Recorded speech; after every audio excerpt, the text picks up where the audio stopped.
Laissons parler les gens. Tous ces gens qui ont tué, ils ont pris goût de tuer. Tuer des gens pour s'enrichir ou tuer des gens par le pouvoir, ce n'est pas une solution. Laissons parler les gens. La libre antenne de votre radio. Parlez sans tabou, sans se jousser. Percer et crever l'abcès. C'est vous qui avez la parole. Pourquoi on n'interdit pas la circulation des armes sur le continent africain? Laissons parler les gens du lundi au vendredi sur Django FM. Laissons parler les gens. Une présentation de Michel Gachou. Bonjour à tous, bonjour à chacun, mesdames et messieurs, bienvenue ce matin sur votre antenne, bienvenue à nouveau pour ce rendez-vous quotidien sur les antennes de Django FM 91, et c'est un plaisir de partager encore ce moment exceptionnel avec chacun d'entre vous, et nous nous donnons naturellement cette démarche chaque jour de vous restituer la parole, de vous la donner afin que vous l'arrachiez et que vous puissiez vous exprimer comme vous le souhaitez sur les sujets d'actualité, naturellement en analysant, en laissant vos avis, en commentant, mais surtout en donnant une trajectoire évidente pour l'avenir du Cameroun que nous souhaitons prospère. Ce matin, Père Fonja, encore été la technique. Je suis, comme vous le savez, comme le veut la tradition, Michel Gachou au micro. Laissons parler les gens. Premier sujet. Deux sujets majeurs ce matin, et naturellement sur la table, nous en parlons. Nous commencerons, oui, avec le tout premier sujet de ce matin, porté sur la manifestation, la manifestation publique interdite à Maroua, d'ailleurs décidée par l'autorité administrative de ce côté. Nous parlons bien évidemment de l'interdiction à compter de la date de signature et de la présente décision de la manifestation publique projetée le dimanche 12 mai 2024, de 13h à 13h30 et de 13h30 à 18h30 au stade Etakra, 6 à Domayo, Djarengoy, dont par le Mouvement pour la Renaissance du Cameroun. Le MRC, représenté par M. Boutier Jean-Pierre, secrétaire régional du MRC Extrême Nord, pour risque d'affrontement et donc des troubles graves à l'ordre public et à la sécurité des personnes et des biens. Nous parlons ce matin, oui, de cette question en nous posant une question: jusqu'où peut aller le ministère de l'administration territoriale au Cameroun en termes d'interdiction, naturellement, de manifestations publiques au Cameroun? Laissons parler les gens. Deuxième sujet. Ça chauffe énormément entre Samuel Eto'o-Fils de la Fédération camerounaise de football et Narcisse Moulekombi, le professeur Narcisse Moulekombi, du ministère des Sports et de l'Éducation physique. Entre correspondance de la FIFA adressée, on va dire, à la Fédération camerounaise de football, entre acceptation des décisions émises par la FIFA et rappel à l'ordre du ministère des Sports et de l'Éducation physique, nous tenterons ce matin de comprendre réellement où se situe le droit. Samuel Eto'o-Fils a-t-il, on va dire, la consistance nécessaire de pouvoir se frotter à Narcisse Moulekombi aujourd'hui? Narcisse Moulekombi serait-il réellement dans le respect de la légalité? N'a-t-il rien violé en termes de loi? Madame, messieurs, ce matin, nous allons mettre juste un pied dans la situation pour mieux comprendre la question du droit du sport ce matin. Laissons parler les gens. Libérons la parole.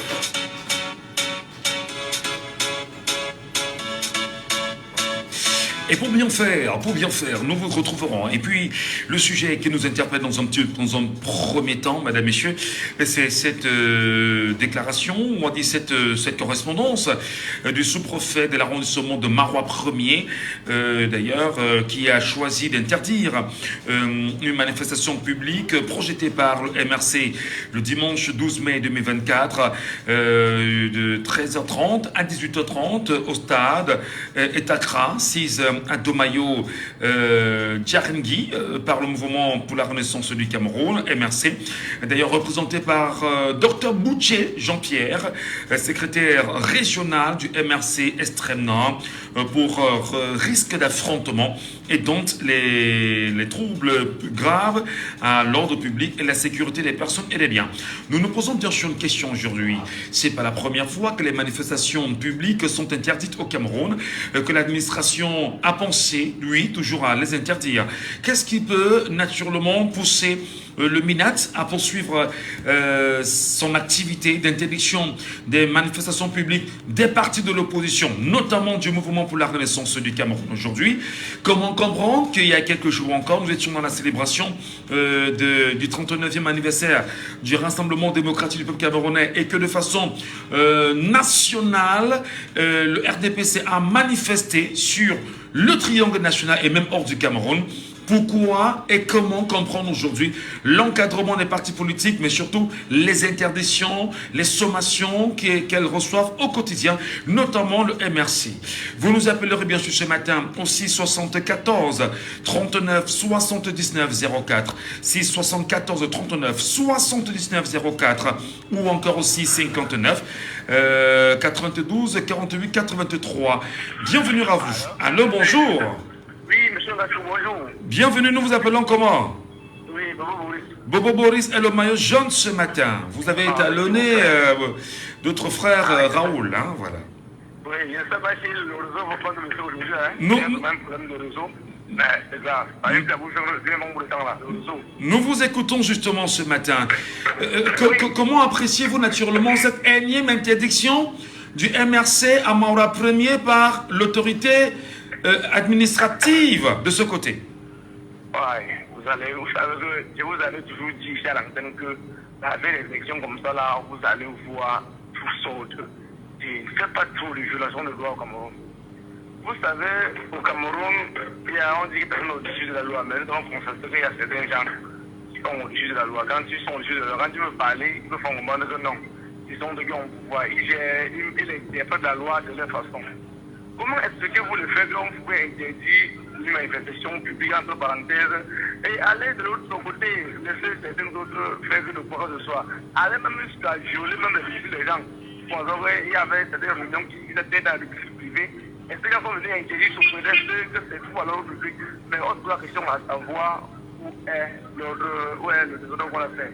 Je me souviens tout récemment, je pense que c'était du 12 avril, sur un bon moment, du côté de PK12. J'y étais, pas parce qu'on m'avait dit, puisque je suis dans l'autre côté-là. Mais nous avons loué l'hôtel, on a tout fait, mais on avait même le récépissé. Mais on était surpris de trouver les forces de l'ordre au lieu dit. Mais ce n'était pas pour encadrer l'événement, mais c'était plutôt pour interdire l'événement. Vous voyez un peu, monsieur Mbadi? Ouais.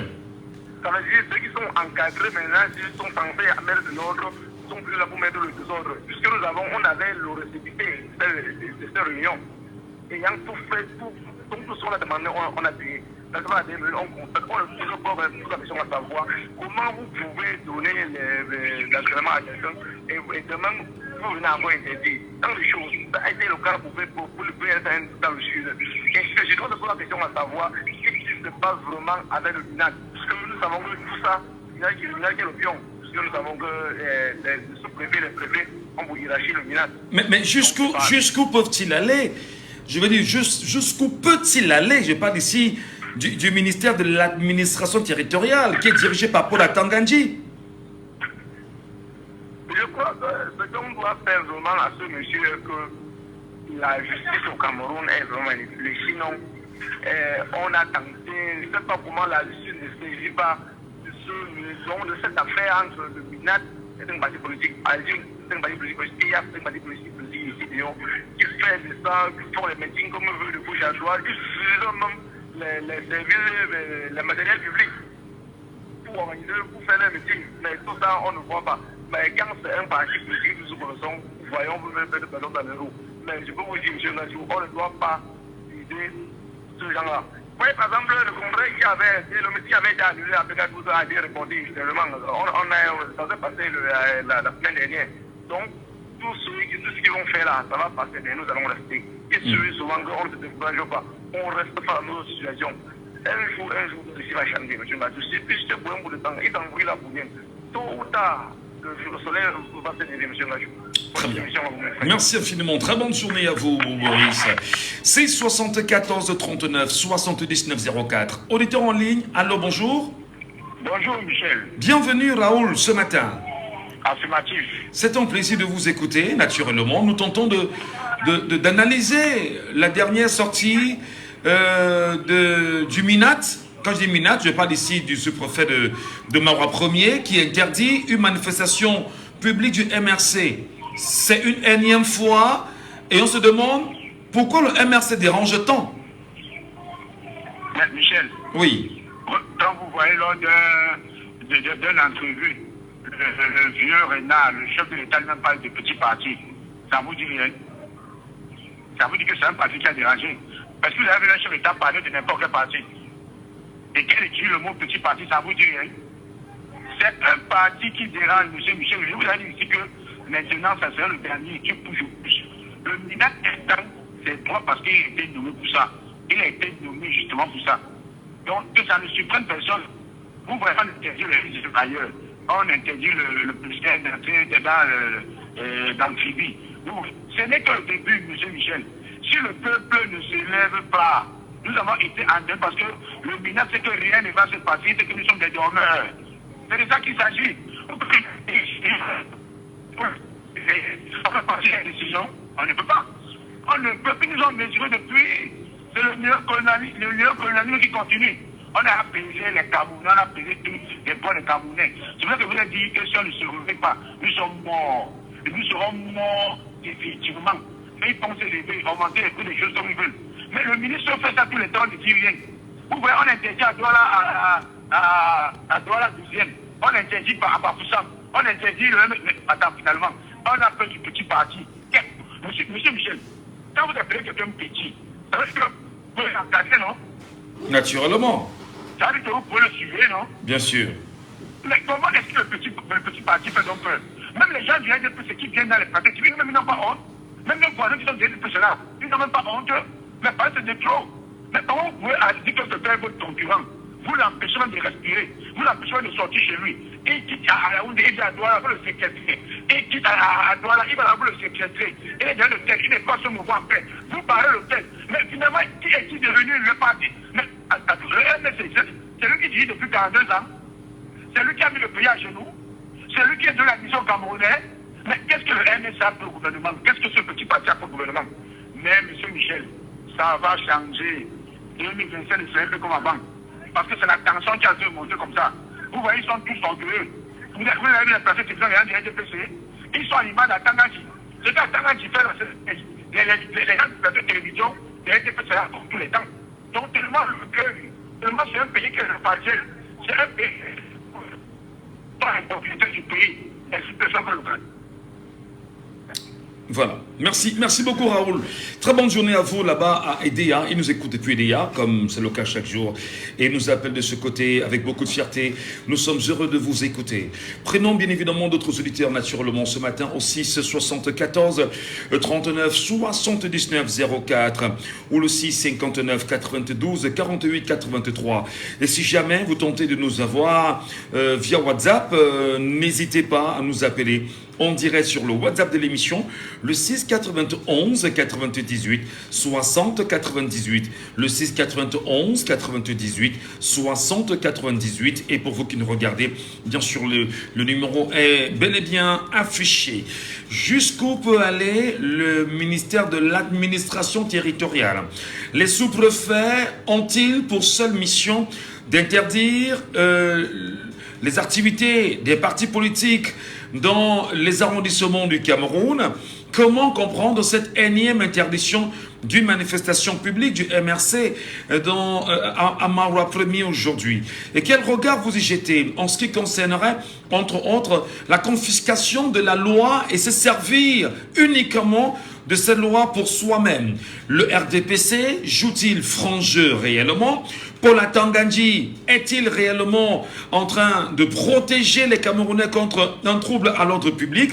Qu'est-ce qui réellement peut justifier une telle attitude où un parti politique demande son autorisation pour une manifestation et qu'on vous trouve rapidement l'astuce de trouble à l'ordre public? L'ordre public au Cameroun, finalement, c'est quoi de façon précise?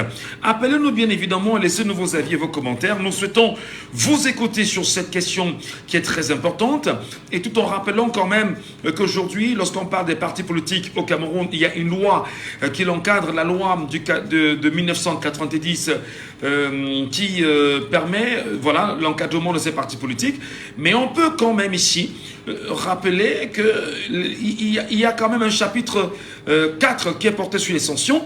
Mais sur ces sanctions, on rappellera peut-être que l'article 17 dit bien que le ministre chargé de l'administration territoriale peut d'office suspendre par décision motivée pour une durée de 3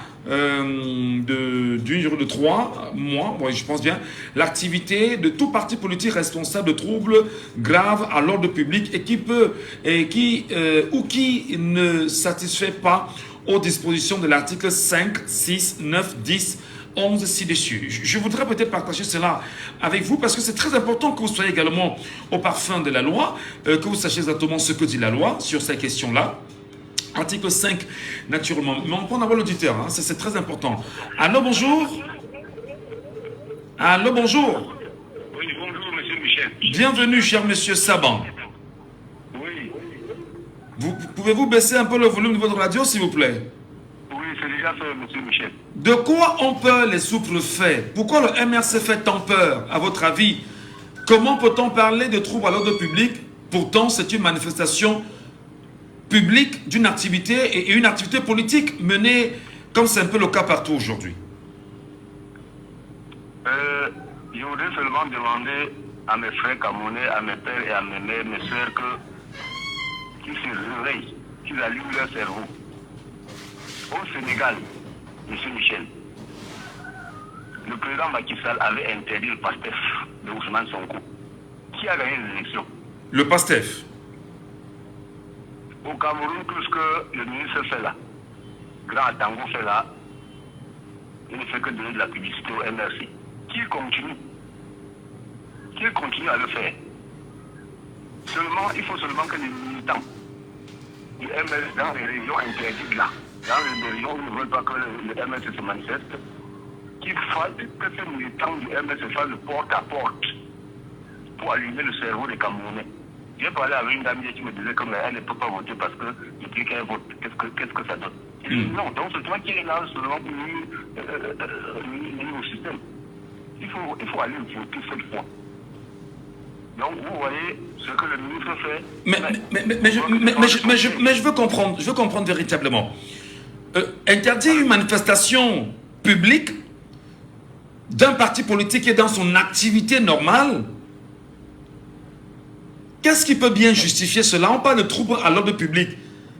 En quoi est-ce que une installation des membres d'un parti peut être sujet aux cautions de troubles à l'ordre public? Quels sont des arguments qui se farfelus? Je connais bien Marois parce que j'y ai travaillé 10 ans. Oui. J'ai travaillé 10 ans à Marois. Oui. Le stade, comme dit la scène, le stade avec nous. Il y aura quelqu'un qui va d'abord entrer pour trouver l'ordre public. Le MSC, c'est les gens qui mettent à la poche pour empêcher l'ordre public. C'est juste des décisions farfelues comme ça. Bon, vous savez également que quand un chasseur va en brousse, le glissement d'un lion ne va jamais l'empêcher de déclencher la balle pour que ça tue le lion. Monsieur Atanga, il doit savoir que toutes ces fausses décisions-là ne payeront pas les RDPC. Il faut que les militants et les populations se réveillent, parce que ce ne sont pas seulement les militants de partis qui votent. C'est les populations qui votent. Les populations doivent se souvenir de sa misère, son manque d'eau, son manque d'électricité, de route, de soins de santé, et voter, faire une grosse sanction. Mais ça dit justement que le mouvement pour la renaissance du Cameroun porte un message de changement, porte un message de rupture, porte un message en même temps appelant les Camerounais à prendre le destin en main. Va-t-on dire bien évidemment que ce message, sachant d'ailleurs qu'il ne plaît pas au régime en place, le but justement c'est de tout faire pour empêcher l'activité des partis politiques? Non. Empêcher les partis politiques, même en combien de militants, M. Michel? Vous croyez que les partis politiques ont même 500 000 militants ou les 300 000? Non, c'est les populations qui vont. Il faut que les populations se réveillent, que chacun allume son cerveau, que chacun prenne sa décision, que la souffrance là, nous allons mettre fin à la souffrance que nous vivons depuis 42 ans. Vous voici en retraite. Plus de 15 ans. Je n'ai jamais eu un franc d'augmenter sur ma retraite. quand il partait arrêter le kilo de sucre était à 350. Aujourd'hui, c'est 1000 francs. Au contraire, même ma petite pension. Donc, il faut que les gens allument leur cerveau, qu'ils se réveillent et qu'ils aillent voter. Tout ce que le ministre fait là, c'est de l'eau qui verse sur le dos du canard. Alors maintenant, il n'y aura pas d'activité de ce parti politique-là. Cette installation, ou encore ce qu'il fallait faire, ne sera pas fait. Est-ce que ce n'est pas justement de nature, justement, à radicaliser les Camerounais? Est-ce que Paul Atanga-Ndji n'est pas dans cette logique-là, qui vise simplement à radicaliser le peuple camerounais et à tourner littéralement le dos au RDPC compte tenu de ses agissements? Monsieur Michel, vous avez directement trouvé ce que je disais. Il est en train plutôt de faire de la publicité à certains partis de l'opposition. C'est même si le président national du RDPC ou le secrétaire a été déjà averti de dire à Tangandji de ne pas faire des choses comme ça. C'est de la publicité qu'il est en train de donner aux partis de l'opposition. Donc, vraiment, il faut qu'il cesse s'il ne veut pas nuire au RDPC. Parce que ça, tout le monde va devenir contre le RDPC. Ici à Boya où je suis, le RDPC, qui connaît ça, ici là, en dehors des autorités et autrement tenus, qui connaît le RDPC ici. Mais le jour du vote, on va te dire que c'est le RDPC qui a gagné ici. C'est comme ça. Hein? Très bien. Merci, monsieur. Merci infiniment, monsieur Saban. Très bonne journée à vous et merci de nous rester présents sur les antennes de Jambo FM. Vous nous appelez, pour ceux qui nous écoutent, sur WhatsApp au 6 91 98 60 98. Allô? Bonjour. Sinclair, bonjour. Bienvenue, Sinclair. Oui, bonjour à tous. Alors, nous parlons bien évidemment de l'énième interdiction du MRC dans l'extrême nord. Est-ce qu'on n'est pas là justement dans la promotion des partis politiques régionalisés en interdisant d'autres partis politiques de pouvoir s'étendre dans d'autres parties du Cameroun aujourd'hui? C'est-à-dire qu'on sait que dans l'extrême nord, le RDPC est bel et bien présent comme l'UNDP, le MRD, l'FSNC, et qu'aujourd'hui on ne voudrait même pas voir le MRC s'étendre de ce côté-là. Oui. À quelques exceptions, il n'est pas différent de ce que nos frères ont fait, parce qu'il a le type de ce qu'il le fait. Oui. Mais il interdit, il veut juste que certaines personnes se disent que bon, ok, parce que c'est un parti de vie. Donc, allez là-bas faire ça. Donc, je pense que c'est ce que le préfet est en train de faire. Il veut un peu montrer qu'il travaille. Il y a beaucoup de choses à faire. Il y a beaucoup de choses à faire en dehors de ça. Mais je pense qu'ils sont en train de dire aux Camerounais l'important, non seulement d'aller s'inscrire et de signer son vote, mais que le MNC, c'est bon choix. Parce que jusqu'à présent, je n'avais jamais choisi de quitter dans mon cœur pour pouvoir bouger le MNC. Mais je sais que non. Même si un jour le doit bouger, ça serait un parti de position. Mais la façon dont les sous-préfets et le village sont en train d'agir là, bon, ça me pousse à comprendre que non. Peut-être le MNC a quelque chose dont personne ne veut. Non, nous sommes d'accord que le MRC, dans sa politique, appelle naturellement le Camerounais à changer radicalement et repenser la renaissance du Cameroun. Par contre, on a le parti au pouvoir qui promeut la continuité de ce que les Camerounais vivent depuis 42 ans. Est-ce que l'expression qu'ils utilisent entre-temps, en disant que c'est de bonne guerre, est-ce qu'on devrait se servir de la loi pour mener la guerre contre ses propres citoyens et ses compatriotes? Oui, je suis d'accord. Vous savez, quand le gouvernement s'engage à faire pour que Dieu réflexion bien décider le MSD, oui. Il a dit au peuple que, bon, moi qui ne fais pas bien là, je vais le souffler parce que je sais qu'il ne fera pas bien. Mais comment est-ce que le gouvernement aujourd'hui peut fixer un parti politique quand toutefois je suis la possibilité à ces partis de s'exercer? Je pense que les Camerounais devraient, comme il a dit depuis, allez vous inscrire passivement, allez voter, compter vos votes. Merci, M. Ngati. Voilà. Merci, merci beaucoup.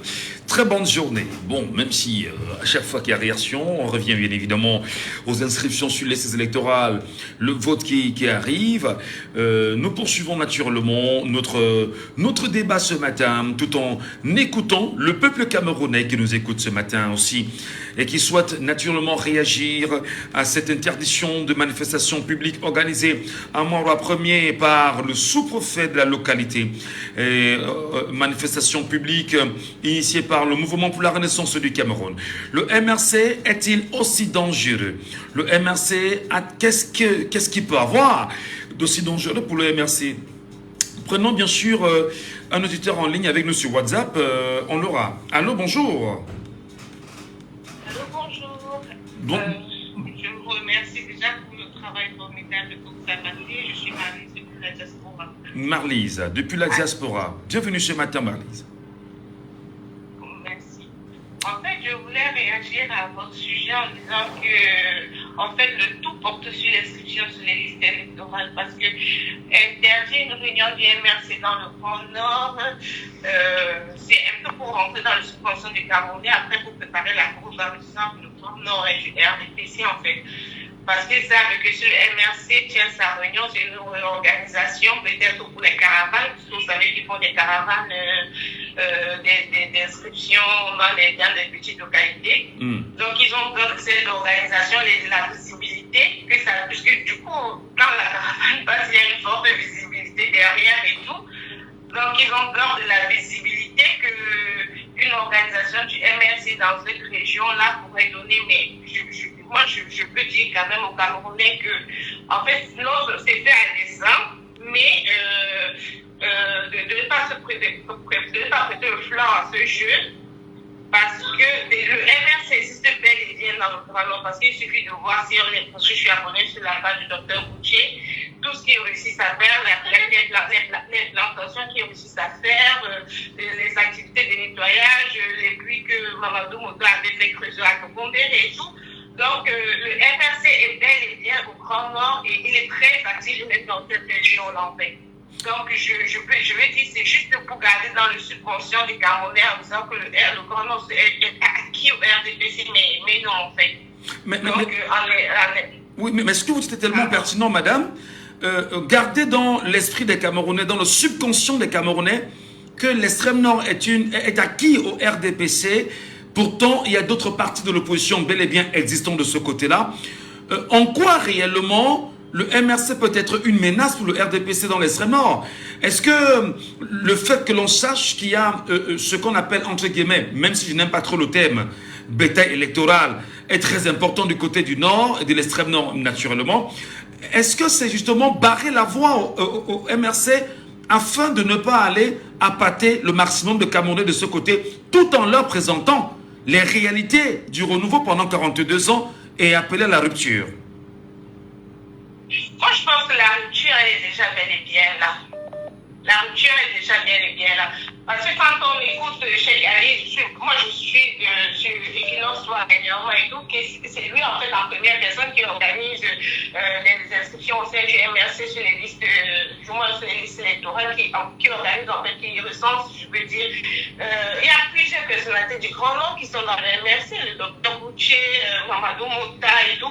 Le MRC est bel et bien installé dans le Grand Nord. Je dirais même peut-être plus implanté que dans les autres régions. Mais vu qu'il faut toujours cacher, pour moi, je dis que c'est pour cacher, en fait, et continuer la fraude dans cette région-là. On ne veut pas montrer aux gens qu'en fait, le Grand Nord est déjà acquis à l'opposition. Alors, peut-être... Je pense que moi, c'est mon avis, je pense que le Grand Nord est déjà acquis à l'opposition.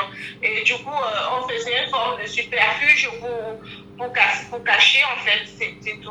Alors, c'est connu de tout le monde aujourd'hui que nous sommes sous un régime de déclaration de manifestation publique et non sous un régime d'autorisation de manifestation publique.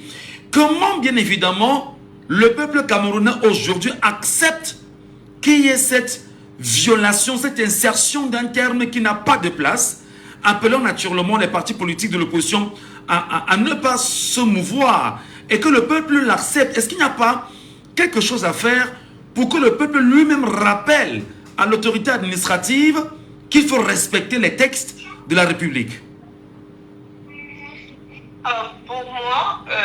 je pense que il faudrait, le peuple, la seule chose qu'il a à faire, c'est en 2025. Parce que là, moi je dis à tout le monde, juste tenu d'obéir. Mais si maintenant le MRC a déjà trop payé, avec Alain Foguet, Bibine Sall, tous les partisans du MRC qui sont en prison, et le MRC a déjà trop cher payé en montrant au peuple camerounais que ses droits sont violés. Le peuple a la conscience de cela. Mais maintenant, on offre une alternative plus sécurisante pour ce peuple-là de pouvoir agir. Et cette alternative, c'est en 2025. Et la meilleure manière de réagir maintenant, ce serait que tout un chacun puisse se munir de sa carte électorale et pouvoir sanctionner en 2025. Donc, moi, je ne sais pas si vous avez suivi Equinox Soir avec le docteur Elias Zipon qui faisait des statistiques. Dernièrement, il disait qu'en fait, l'administration territoriale a peur des institutions massives électorales parce que le quota du RDPC, le maximum du RDPC est déjà dépassé à plus de 2500 000 votants en fait. Donc, ils sont terrorisés, ils ne savent pas à quoi s'attendre. Ils ne savent pas à quoi s'attendre tant qu'en diaspora, ils mettent des lois vraiment bizarres pour pouvoir s'inscrire sur les listes électorales.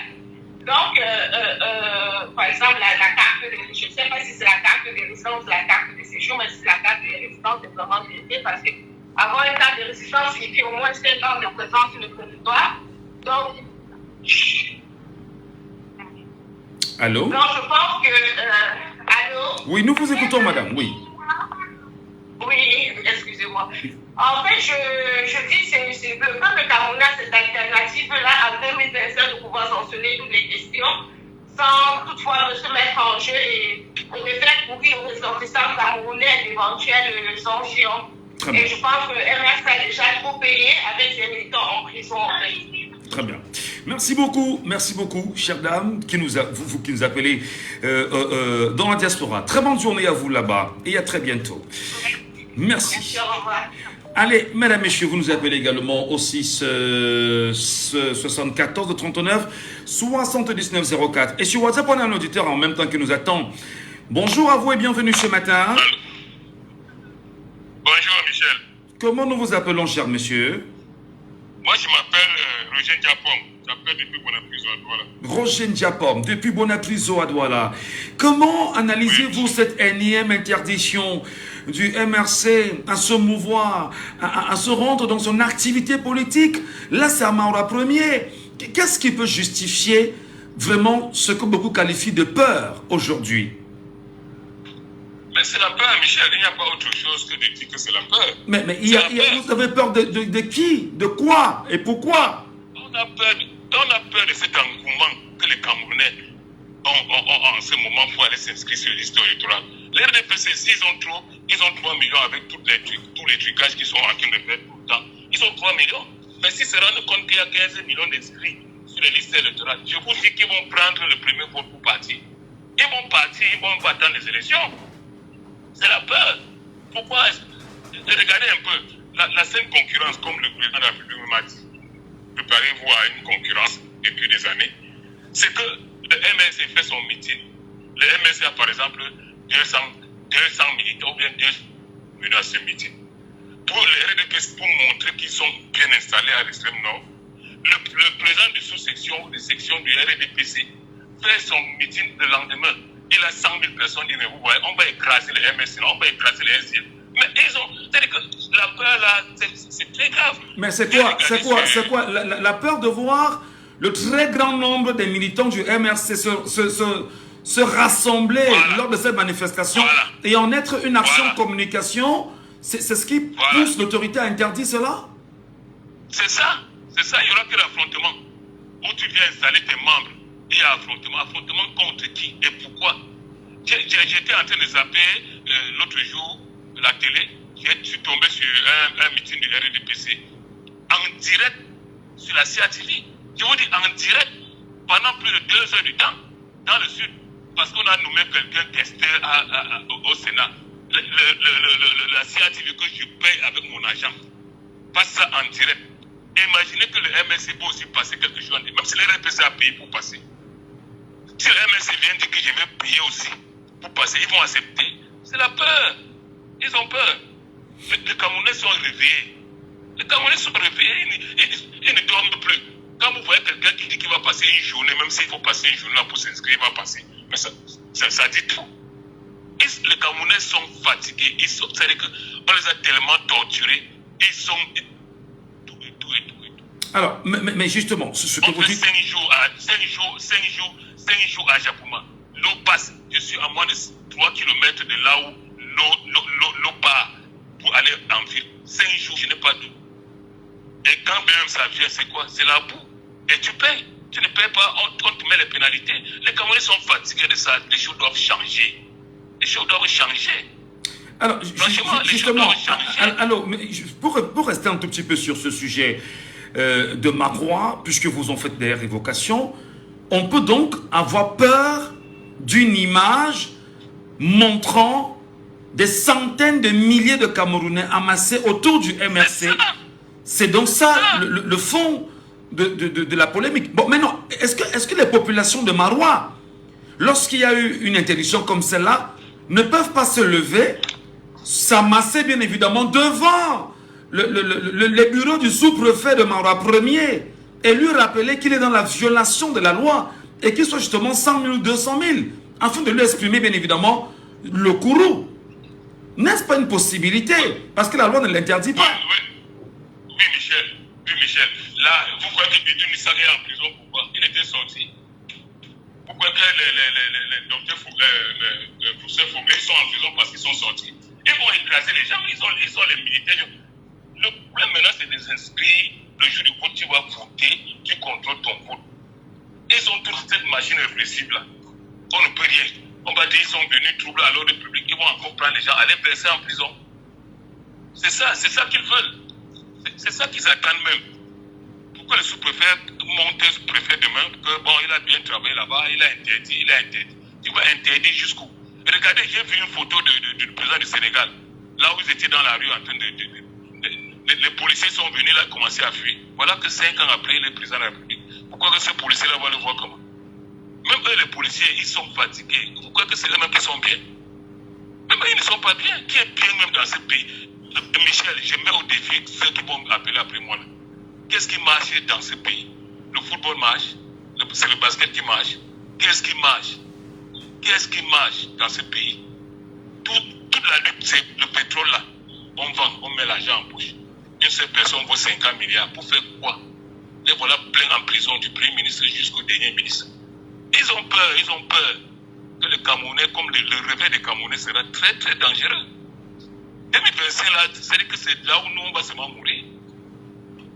Très bien. 2025, c'est là. Michel, bonne journée. Merci. Très bonne journée à vous. Et ça nous fait bien évidemment plaisir d'écouter des Camerounais laisser leur point de vue sur cette question aussi importante.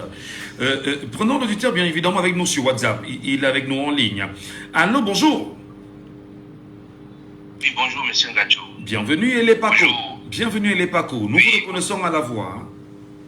Voilà, bonjour à vous et bonjour aux auditeurs de Djambo.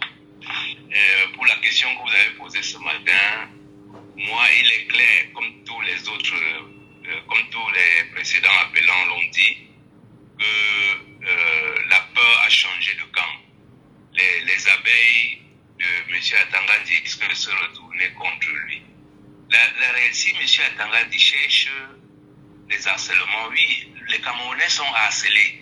Nous sommes harcelés par le manque d'eau. Nous sommes harcelés par le manque d'électricité. Nous sommes harcelés par ces Russes, par ces immondices qui s'accumulent. Il y a des tas d'ordures qui s'accumulent dans nos rues. On n'arrive pas à les évacuer. Donc, de ce côté, nous sommes vraiment harcelés. Et même par tous ces policiers qui nous dérangent dans la rue, nous sommes harcelés. Si M. Atangandi cherche à protéger les Camerounais contre les harcèlements, il ne manque pas de sujet. Maintenant, pour revenir à ce que vous avez posé comme question, il est clair, moi je me rappelle de cette image, quand le président Maurice Kamto est venu, je ne sais pas, signer un livre à Douala, mais c'était impressionnant. Il n'était pas venu pour une campagne électorale ou pour une réunion quelconque, il était venu juste pour signer un livre dans une librairie. Mais Douala, c'était tellement mobilisés que le régime a pris peur. Ils se sont dit, mais à cette allure-là, il risque d'arriver à Etoudi le lendemain. Alors ils lui ont demandé de quitter Douala, Manu Militari, pour rentrer sur Yaoundé. C'est cette image-là qu'ils ont peur de voir dans le Nord. Puisqu'ils revendiquent toujours que toute leur victoire vient des manipulations des votes dans le Nord. Qu'il n'y a pas d'opposition dans le Nord. C'est de cette image qu'ils ont peur. Donc, mais est-ce que les compatriotes du Nord sont aussi dupes pour ne pas comprendre qu'il y a de l'entourloupe entre-temps qui entoure également, je vais dire, cette décision du sous-préfet de Marois 1er? Exactement. Pour moi, c'est la question essentielle pour cette question. C'est la question essentielle que les appelants doivent essayer de répondre ce matin. C'est-à-dire que nous sommes dans un régime d'autorisation, de déclaration. De déclaration, oui. Voilà, de déclaration et non d'autorisation. Donc, et face à ces manigances du régime, est-ce que nous devons céder? Ma réponse est non, nous ne devons pas céder. Nous avons deux actions à mener. La première action, c'est pour ça que je regrette toujours la mort de Maître Swap. C'est que lui, il avait un principe, c'est que toutes les actions que le régime devait poser contre le MRC devaient être accompagnées d'une plainte en bonne et due forme. Parce que demain, quand le régime va changer, ces sous-préfets-là, ces préfets, tous ces gens qui nous maltraitent, ils verront qu'ils ont des plaintes contre eux dans nos tribunaux. Donc la première chose à faire, c'est de porter plainte contre ce préfet. Mais avant d'aller porter plainte, il faut savoir, comme on a dit, il faut être résistant. Nous les Camerounais, nous sommes des résistants. Quand il refuse d'autoriser, il doit donner les raisons de son refus et il doit proposer une autre place. C'est ce que dit la loi. Oui. Mais nous savons que ces gens-là sont des violeurs de loi. Mais le MRC ne doit pas céder. C'est-à-dire que comme il a refusé, on va refaire une nouvelle demande ou bien on va lui demander les raisons de son refus et qu'est-ce qu'il propose. Et quel qu'en soit le lieu où il va proposer, on ira organiser cette manifestation et ils verront de leurs yeux. Mais il ne faut pas seulement aller contre la loi pour aller contre... Parce que c'est ce qu'ils cherchent. Ils cherchent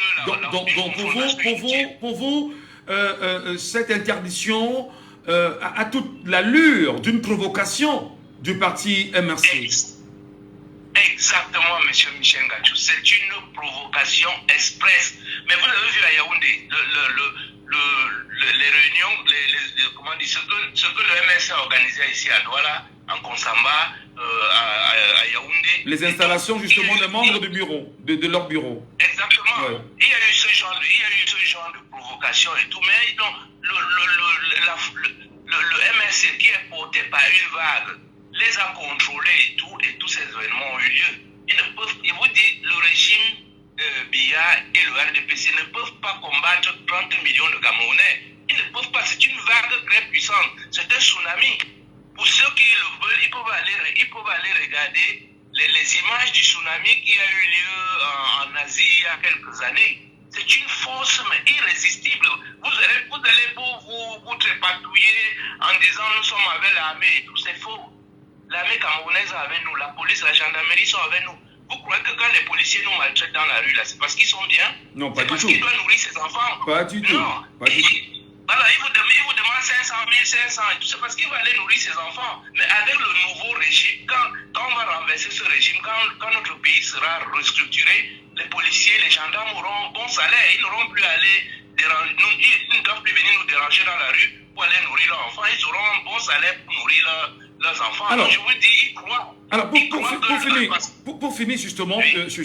sur ce sujet, lui-même, le docteur Boutier, qui est le régional du MRC dans l'extrême nord du Cameroun, a fait une publication sur sa page Facebook il y a environ 120 jours, veut dire quelques heures déjà, 120 heures aujourd'hui, où il disait que tout ce qui reste au régime en place, c'est simplement l'intimidation et les menaces, que le régime est vide de contenu et n'a aucune force. Croyez-vous justement à cette déclaration qui quand même pèse d'un poids assez considérable? Ouais, je crois à sa déclaration, mais je lui dis de ne pas désespérer parce que nous avons vu ces intimidations et menaces depuis 40 ans. Quand même, quand il pleut, nous ici, quand il pleut, est-ce que nous ne sortons pas? Il pleut sur nous tout le temps. Donc on n'a pas peur de la pluie. lui. Si un Européen arrive chez nous, il ne pourra pas sortir. Quand il va voir la belle lumière, c'est pas pour, c'est le déluge. Mais alors que nous, c'est ce que nous vivons tous les jours. Je dis, ce régime ne peut plus. Nous sommes dans un tsunami. Si vous allez voir, il y aura des gens qui vont chercher à traverser la frontière avec les perruques sur la tête, ils n'y arriveront pas. Donc la seule chance qu'ils ont, c'est ce qu'on dit aussi même au président Paul Biya, il a une chance unique, c'est de faire en sorte que le Cameroun bascule vers son indépendance dans la paix et pas les urnes. S'il réussit ça, malgré tout ce qu'il nous a fait pendant 40 ans, on le saluera. Parce que ça, si je dis un tsunami, monsieur Michel Ngatou, personne n'est à l'abri. C'est une force tellement puissante que même le général qui est là sera surpris que son garde du corps se retourne contre lui. Parce que c'est le tsunami. Je dis c'est puissant. Et le RDPC doit le comprendre.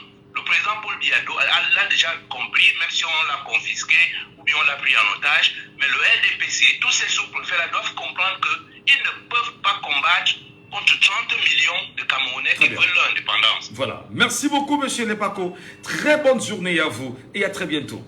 Auditeur en ligne, allô, bonjour. Allô? Oui, bonjour, monsieur Ngatou. Nous vous appelons comment, cher monsieur? Oui, c'est Herman de Bepanda qui appelle. Herman de Bepanda. Énième, on va dire, énième fois que le MRC se voit interdit d'une manifestation publique. À Maroua, il est important d'installer les membres qui ont été nommés au sein de cette formation politique. Il y a une demande qui a été faite en bonne et due forme, mais le sous-préfet estime jusqu'ici qu'il y a risque de trouble à l'ordre public. Comprenez-vous justement cela? Vous me rappelez ce qui s'est passé au sud contre le MS en 2019? Oui. Tout récemment avec le FDF. Bien évidemment. Le FDF a été interdit d'entrer dans le sud, vous me rappelez, non? Avant-hier encore. Voilà, justement. Ouais. Donc moi je me pose juste une question. De quoi a-t-on peur? Puisqu'on dit chaque fois que le RDP a 4 millions d'électeurs, 4 millions de militants à travers le Cameroun, et que le champion le plus aimé du Cameroun, le plus populaire du Cameroun, même il a été élu avec 80, comment il présentait en 2018. Pourquoi dans le sous-préfet ne veulent pas laisser un petit parti politique exprimer, en fait, du niveau de son droit, un parti politique au Cameroun, de s'exprimer? Pourquoi dans cette sous-préfet joue à ce jeu malsain? J'ai dit une fois dans un forum que l'administration Cameroun fasse leur travail. Pardon? Que qui fasse son travail? Que les administrateurs fassent leur travail. Les administrateurs. Les Camerounais fassent leur travail. Ils ne sont pas nommés pour servir quelqu'un. Ils sont nommés pour servir la nation camerounaise, que nous sommes tous de manière globale. Ils sont payés dans un impôt que vous et moi, nous souffrons tous les jours par rapport à ça. Ils sont payés pour faire leur boulot. Ils vont faire le travail pour quelqu'un, pour un individu. Pour dire quoi? Pour dire qu'on le veut ou pas, M. Ngatou, chaque de la vie a un temps. Chaque de la vie a un temps. Dieu l'a créé le monde comme ça. Tout ce qui naît doit finir par s'éteindre, par s'arrêter, par finir. Donc, quand nous gens du RDP peuvent comprendre que le temps est arrivé pour eux, mais dans leur esprit, dans leur tête, que le changement au Cameroun viendra. Et comme le Cameroun sont le camp, on ne pas de manière démocratique, comme on le voit dans les pays ailleurs. Donc, on veut qu'il y ait un parti de pouvoir de M. à n'importe qui que ce soit. Mais que ce soit de manière démocratique, c'est ce que nous voulons. Je vous dis, les gens au Cameroun ne veulent plus ce système. Les gens s'inscrivent de manière exponentielle. Allez voir quelque chose qui se passe dans le électoral. C'est grave. En fait, c'est que les Canadiens ont compris que le destin de leur pays entre leurs mains, entre la main des étrangers. Donc, tout ce que les sous-préfets font là, pour moi, vraiment, c'est vraiment, ils sont sur consigne. Ouais. Mais vraiment, qu'ils fassent de manière équitable. Qu'ils sachent qu'ils sont fonctionnaires. Et comme après le Biya, ils sont tous fonctionnaires. Mais justement, le précédent auditeur a fait une mention quand même assez forte. Il estime que chaque action de ces sous-préfets devrait être accompagnée des poursuites judiciaires, de façon à ce que, même après que le régime ne soit plus là, que ces sous-préfets répondent de leurs actes passés. Oui, en principe, sur le plan légal, parce que si ce qu'ils font, ça viole la loi, en principe, ils doivent être poursuivis. Si ce qu'ils font sont actes inversés dans la loi du Cameroun, en principe, ils doivent être poursuivis. Mais est-ce qu'ils ne se sentent pas plus forts que la loi au Cameroun? Justement, c'est ce qu'on met dans leur tête, M. Sengacho, regarde comment nos administrateurs sont consentants. Regarde comment nos gens là qui gèrent ce pays sont consentants. Parce que dans leur tête, le pays, pour eux, c'est les choses. Ils sont là à vie. Ils ne pensent pas que ce pays peut basculer un jour. Mais ce que tu vois, nos gens là, ils sont dans les pays, ils pensent que le pays doit changer. Jamais de la vie. Pour eux, comme ça fait 40 ans dans ce pays, ça fait qu'après 40 ans, après l'origine, pour eux, ça va être perpétuel. Donc ils n'ont pas compris que tôt ou tard, ça changera. C'est ce qu'il faut me dire, c'est carrément fait. Très bien. Un jour, ça pourra basculer par quelqu'un d'autre. Oh, moi, si tu vois, moi, je me plains pour ça parce qu'ils n'ont pas compris que ce qui peut se battre pour pouvoir le rattraper tôt ou tard. Voilà. Peu importe le temps que ça prendra, ça rattrapera. C'était pas ça. Merci beaucoup Aman. Très bonne journée mon frère et à très bientôt pour d'autres sujets. Réaction sur WhatsApp en direct. Le tuteur est avec nous. Allô, bonjour. Oui, bonjour, le grand frontière, monsieur Ngachou. Soyez les bienvenus, cher monsieur. Nous vous appelons comment? Kamel Dagan. Monsieur Dagan, vous nous appelez d'où? De la diaspora, de la Belgique précisément. Alors, c'est dit, vous êtes hors du Cameroun, vous êtes en Belgique, vous suivez l'actualité au Cameroun. Vous êtes d'ailleurs, vous aussi, au parfum de ce qui se passe à Marois 1er aujourd'hui. Interdire le parti politique MRC de se mouvoir. L'autorité administrative, bien évidemment, appelle ou craint, dit-il, un trouble à l'ordre public. Est-ce que pour vous, cet argument porte une conviction réelle? Monsieur Ngachou, c'est comme je vous l'ai dit l'autre jour. En réalité, c'est que le RDPC est dans du sable mouvant. Et plus il s'agit, plus il s'enfonce. Et je pense que eux, ils ne peuvent. Il y a un dicton qui dit qu'on ne jette les cailloux que sur un arbre fruitier.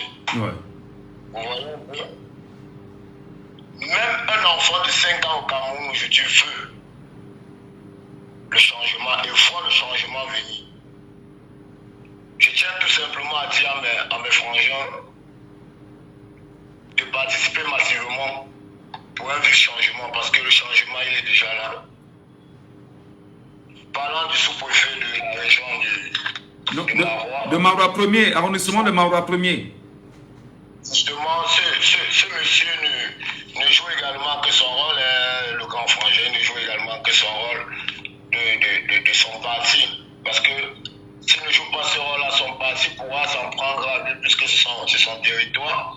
Même si lui-même il sait que le changement il est là. Donc eux tous ils sont dans la même course que ils ont toujours fait la magouille et vouloir nous faucher sur certains points. Mais est-ce qu'il ne se met pas lui-même en danger, ce sous-préfet-là, contre le peuple camerounais, pour répondre à Elé Paco, qui tout à l'heure a dit que c'est un tsunami? On peut tout faire, mais on ne peut pas jouer avec 30 millions de Camerounais, parce que là, ils sont debout. Mais ça, c'est vrai, il se met en danger. Alors, s'ils sont obligés de jouer le tour pour le tour, le Camerounais, qui le veut le pas, ils sont obligés de jouer le tour pour le tour. On est dans un pays, ça c'est comme si c'était un commérage que toi et moi on doit poser là maintenant. On n'a pas de robinet au Cameroun qui coule 24 heures. Un robinet d'eau potable, on n'en a pas. Le peuple ne vit que les forages jour et nuit. On a des logements sociaux qu'on construit. Ce sont les mêmes ministres qui vont les prendre pour leur deuxième, troisième foyer. C'est ce qui devra appartenir au petit peuple. Rien ne va au Cameroun comme j'ai suivi un confrère tout à l'heure le dit. On a des morts gratuits dans ce pays sur la mauvaise gouvernance du RDPC. Et c'est quoi la corruption ministérielle? Donc Axelou, soi-disant Axelou, qui n'a jamais existé dans le dictionnaire. Axelou. Donc aujourd'hui, le grand frangin, c'est... On parle de national, hein? On parle de national, c'est encore mieux. Nous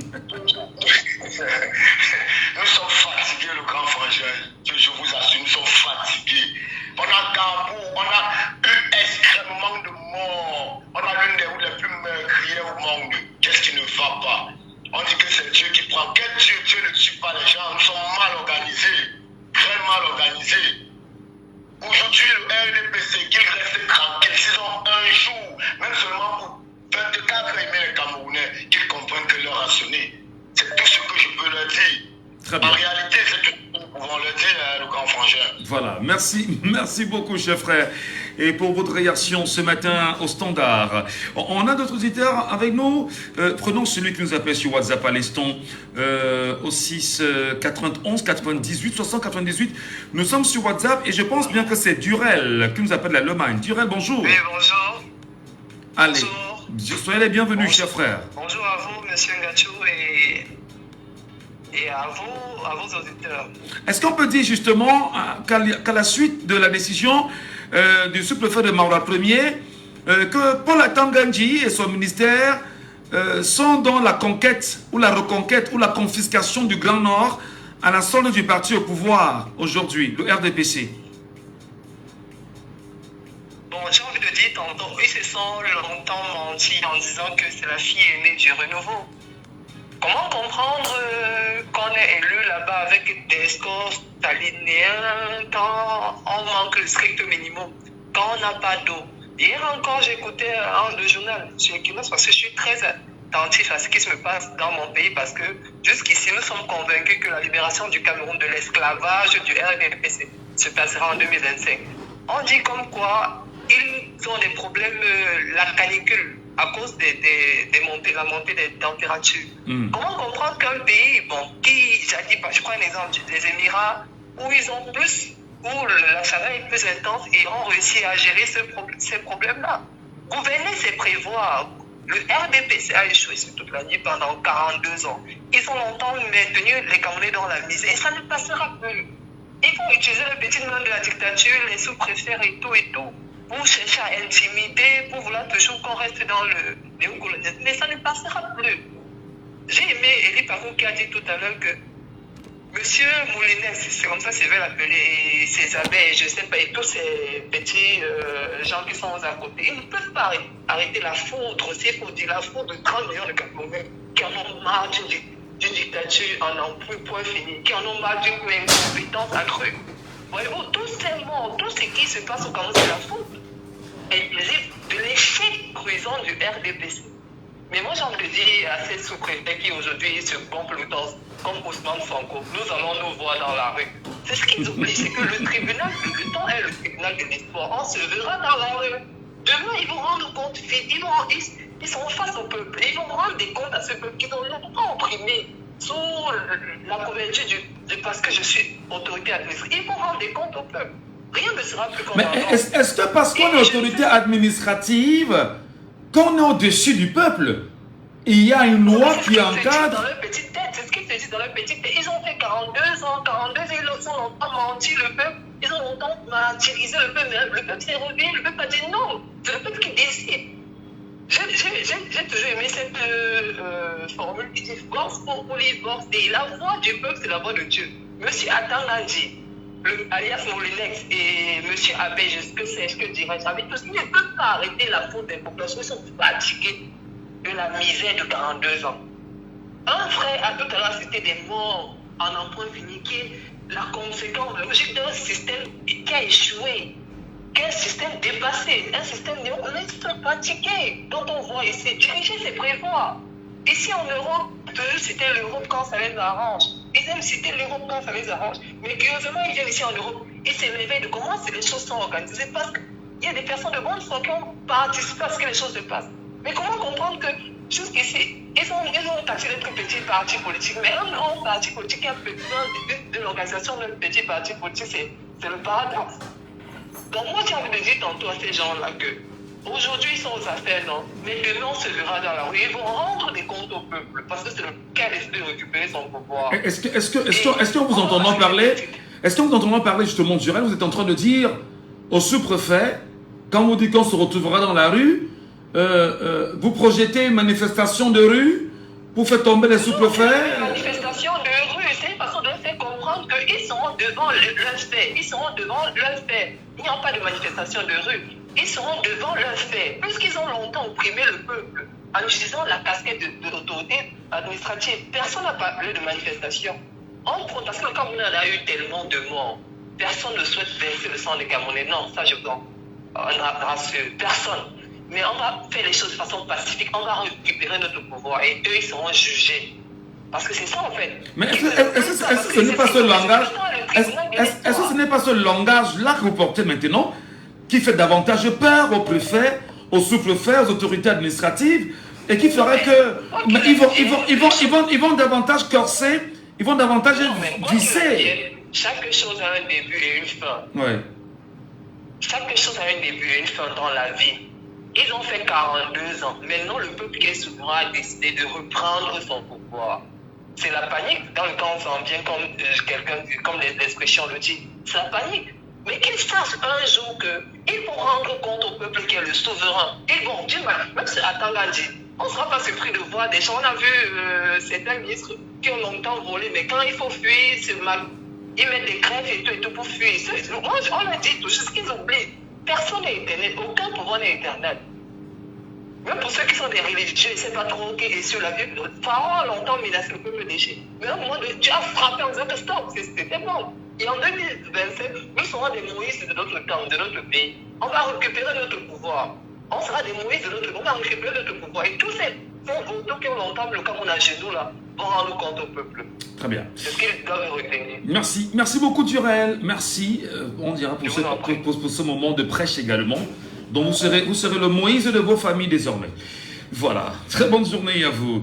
674 39 79 04. 674 39 79 04. 659 92 48 83. Vous nous appelez, vous réagissez naturellement à ce sujet. Le tout premier porté sur l'interdiction du MRC, Mouvement pour la Renaissance du Cameroun, à procéder à une manifestation publique à Maroua 1er, interdiction dont la signature a été apposée par le sous-préfet de la localité. Nous en parlons bien sûr ce matin. Et pour ceux qui nous écoutent sur WhatsApp, on a des résultats qui nous appellent. Allô, bonjour. Bonjour, Michel. Soyez les bienvenus, chers messieurs. Nous vous appelons comment? Bonjour, Michel. Bonjour, toute la République camerounaise. Merci infiniment, Merlin. Merlin, qu'est-ce qu'il faut faire donc des sous-préfets? Qu'est-ce qu'il faut leur dire, Merlin? N'ont-ils pas peur du peuple camerounais? N'ont-ils pas peur de la colère qui serait en train de remuer dans le cœur des Camerounais? Sont-ils pour la provocation ou pas? Dites-nous. C'est la provocation, Michel. Tout ce qu'elle veut dire de quoi que demain c'est revenu dans la rue. Monsieur le sous-préfet, monsieur le Molinex, demain c'est revenu dans la rue. Mais quand vous parlez de rue, c'est quoi? Je ne comprends pas. Vous parlez de rue, là, on peut avoir l'impression que sur notre radio, nous appelons les gens à descendre dans la rue, pourtant. Non, c'est pas à descendre dans la rue. On prend le mot à Ousmane Sonko. Ils savent ce qui s'est passé là-bas. Et demain, on se regarde. Et demain, tout le monde va rendre compte. C'est notre pays, à nous tous, mais d'autres ont pris pour eux. Voilà les manifestations qu'on veut faire. Pacifiquement, on refuse. La diaspora, s'il vous plaît, votre vote, c'est ça qui va nous sauver. Entendez-vous, enregistrez-vous, vous votez qu'une fois, s'il vous plaît. Entendez-vous, inscrivez-vous. Avant d'arriver justement à ce niveau, quel message, vous, en tant que citoyen camerounais, pourrez-vous transmettre aux sous-préfets du Cameroun qui vous écoutent ce matin, qui nous suivent sur Internet? Quel message pourrez-vous leur transmettre? Monsieur le sous-préfet, tout ce que je peux leur dire, c'est que demain, ils seront à notre place. Et nous, on ne doit pas faire les mêmes choses qu'eux. On va faire exactement ce qu'ils ont le droit de faire.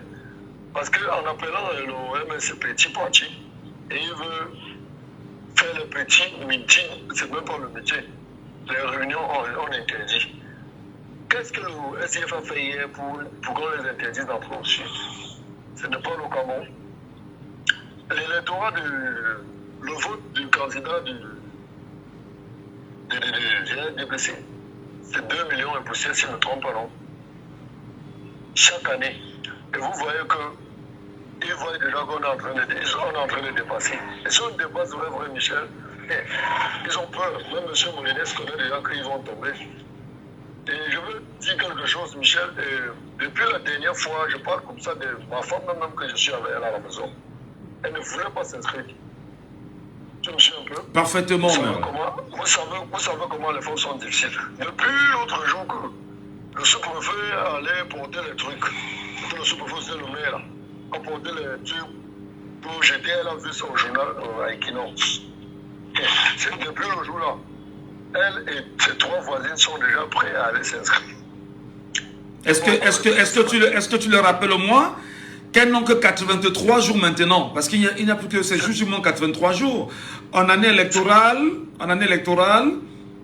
c'est difficile de s'inscrire en année électorale. Hein. C'est ce que ce matin, elles m'ont dit. Je leur ai dit que c'est en train de finir. Elles m'ont dit qu'elles vont chercher l'antenne. Si je trouve les fait signe, elles doivent aller s'inscrire. Mais c'est simple. Vous vivez dans un quartier. Demandez-vous simplement, dans votre quartier est logé dans quel arrondissement? Dès que vous avez le nom de l'arrondissement, demandez-vous où est l'antenne et les cams de l'arrondissement. Vous vous y rendez simplement. C'est tout. Je connais. C'est à la mairie de Grand 3e. Très bien. Je les ai dit ce matin, Michel. Je les ai dit.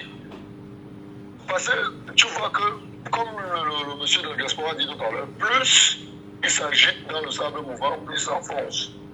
Parce que tant qu'il faut causer les actes pareils, ceux qui étaient neutres comprennent déjà que dans l'affaire a été vraie, c'était pas pour les autres. C'était pas pour Michel Gadou, c'était pas pour Félix, c'était pas pour tous les appelants de Djambo. Eux, ils comprennent déjà que ces gens-là, s'ils font tout ce, ils se tuent à ne pas travailler, mais ils se tuent à aller interdire les petits meetings. Ça veut dire que l'affaire que les gens l'ont dit, c'est vrai. Tu vois, ceux que je flattais, c'est eux maintenant qui me demandent d'aller leur montrer où ils vont s'inscrire. Vous voyez qu'ils continuent à le faire. J'aimerais donc que demain ils causent encore notre scandale.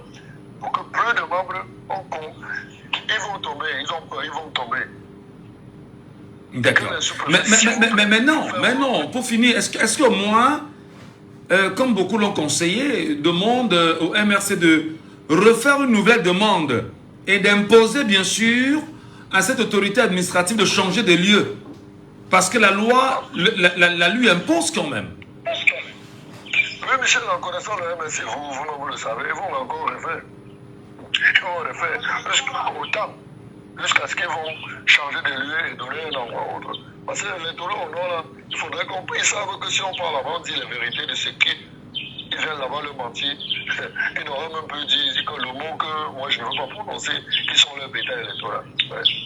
Merci, je coule les autres, Michel. Merci infiniment. Très bonne journée à vous, chers messieurs. Et merci encore à vous de rester sur les antennes de Djambo FM. Et nous saluons, on va dire, vraiment les auditeurs de cette radio.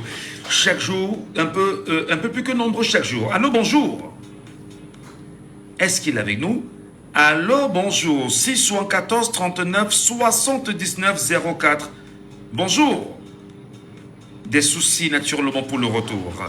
674 39 79 04. 659 92 48 83. Nous vous saluons des nombreux endroits où vous êtes. Bonjour à vous et bienvenue sur Djambo FM. Oui, bonjour Michel. Comment nous vous appelons? Je m'appelle Eric. Eric, vous nous appelez nous, cher frère.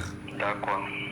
Quel commentaire laissez-vous à la suite de cette actualité brûlante qui fait état d'une interdiction de manifestation publique demandée, signée en bonne et due forme et qui laisse entrevoir qu'il pourrait y avoir menace et trouble à l'ordre public? Non, Michel, je dois d'abord noter qu'il ne faut pas qu'on sache que ce soit le sous-préfet ou le sous-préfet, ils sont en train de jouer leur rôle. En fait, ils sont en train de jouer leur rôle parce que chez eux, ils ont des patents qui leur donnent des instructions. Oui. Maintenant, j'admire déjà le travail que vous abattez sur le terrain. Vous appelez les gens à s'inscrire sur les listes. Vraiment, c'est à saluer. Mais j'ai une question qui est entre mon esprit. Michel, est-ce que c'est le moment de le faire? Pourquoi tous ces partis depuis 2018? Parce que, imaginez-vous, si 4000 personnes s'inscrivent chaque jour, à considérer depuis le mois de mars, 4000 personnes par jour, jusqu'au 31, c'est quand? 31 août 2024. Voilà, jusqu'à cette date, est-ce qu'on peut faire 1 million d'inscrits? Je ne pense pas. C'est un calcul très élémentaire. Moi, je pense que la politique, c'est dans la veille d'une élection. C'est-à-dire, ces partis de position d'investir, c'était créer une discussion qui devrait commencer à sensibiliser comme vous aujourd'hui. Il faut la citoyenneté, c'est-à-dire qu'il faut sensibiliser les gens jusqu'au dans les fonds des villages et périphériques. La sensibilisation, on fait comprendre aux gens qu'est-ce que c'est qu'une élection présidentielle, qu'est-ce que c'est qu'une élection législative et autres. C'est pas le moment. Imaginez-vous. C'est pas le moment de faire quoi? De mobiliser les gens qui aient s'inscrire? Non, c'est le moment d'appeler, mais c'est pas le moment. Je me dis le temps est tellement impactif. Est-ce qu'on peut parvenir à avoir même 2 millions d'inscrits? Non, on n'est peut-être pas dans cette logique-là. À la vérité, les gens font ce qu'ils ont à faire parce que c'est un devoir citoyen. Maintenant, en matière de communication, moi je pourrais vous dire par exemple que les partis de l'opposition, sans risque de me tromper, ont très peu d'espace dans les médias camerounais.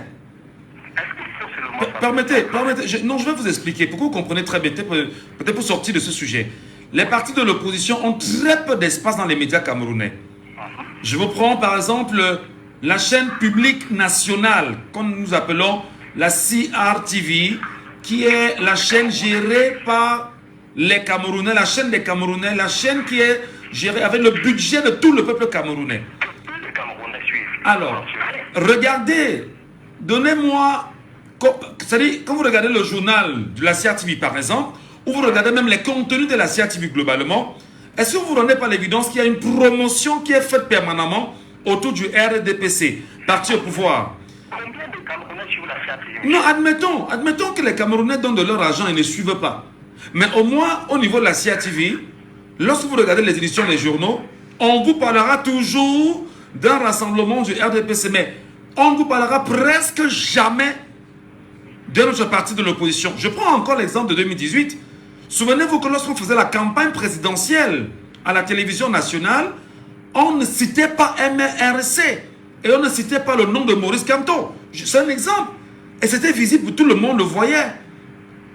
Tout le monde le voyait. Donc c'est pour vous dire qu'en fait, il y a eu comme cette...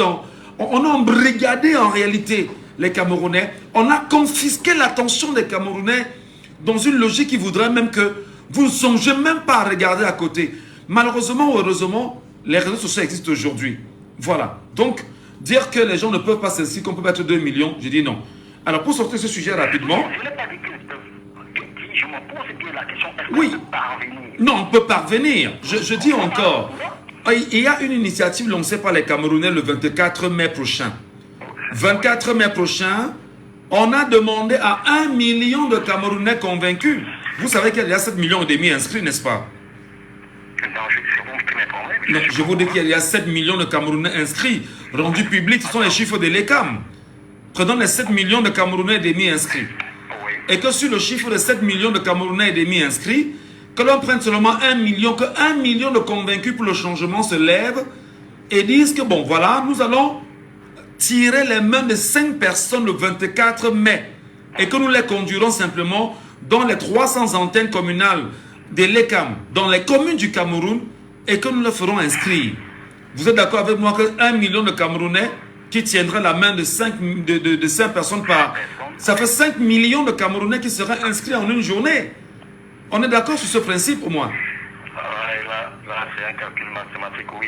Alors, si on a le même process justement en juin, en juillet, en août avant la fermeture, et que ce soit respecté par les Camerounais, mais une chose est évidente, c'est que le 24 mai, pour la première tentative, on verra ce que ça donnera, et puis on va poursuivre l'initiative. Donc, il est possible qu'on puisse avoir 20 millions d'inscrits avant le 31 août, tout en rappelant qu'il ne reste plus que 83 jours pour pouvoir le faire. Oui, d'accord? Oui, voilà. Je suis d'accord. Michel. Pour finir, oui, allons-y rapidement. Oui, Ousmane Sonko a pris 8 ans.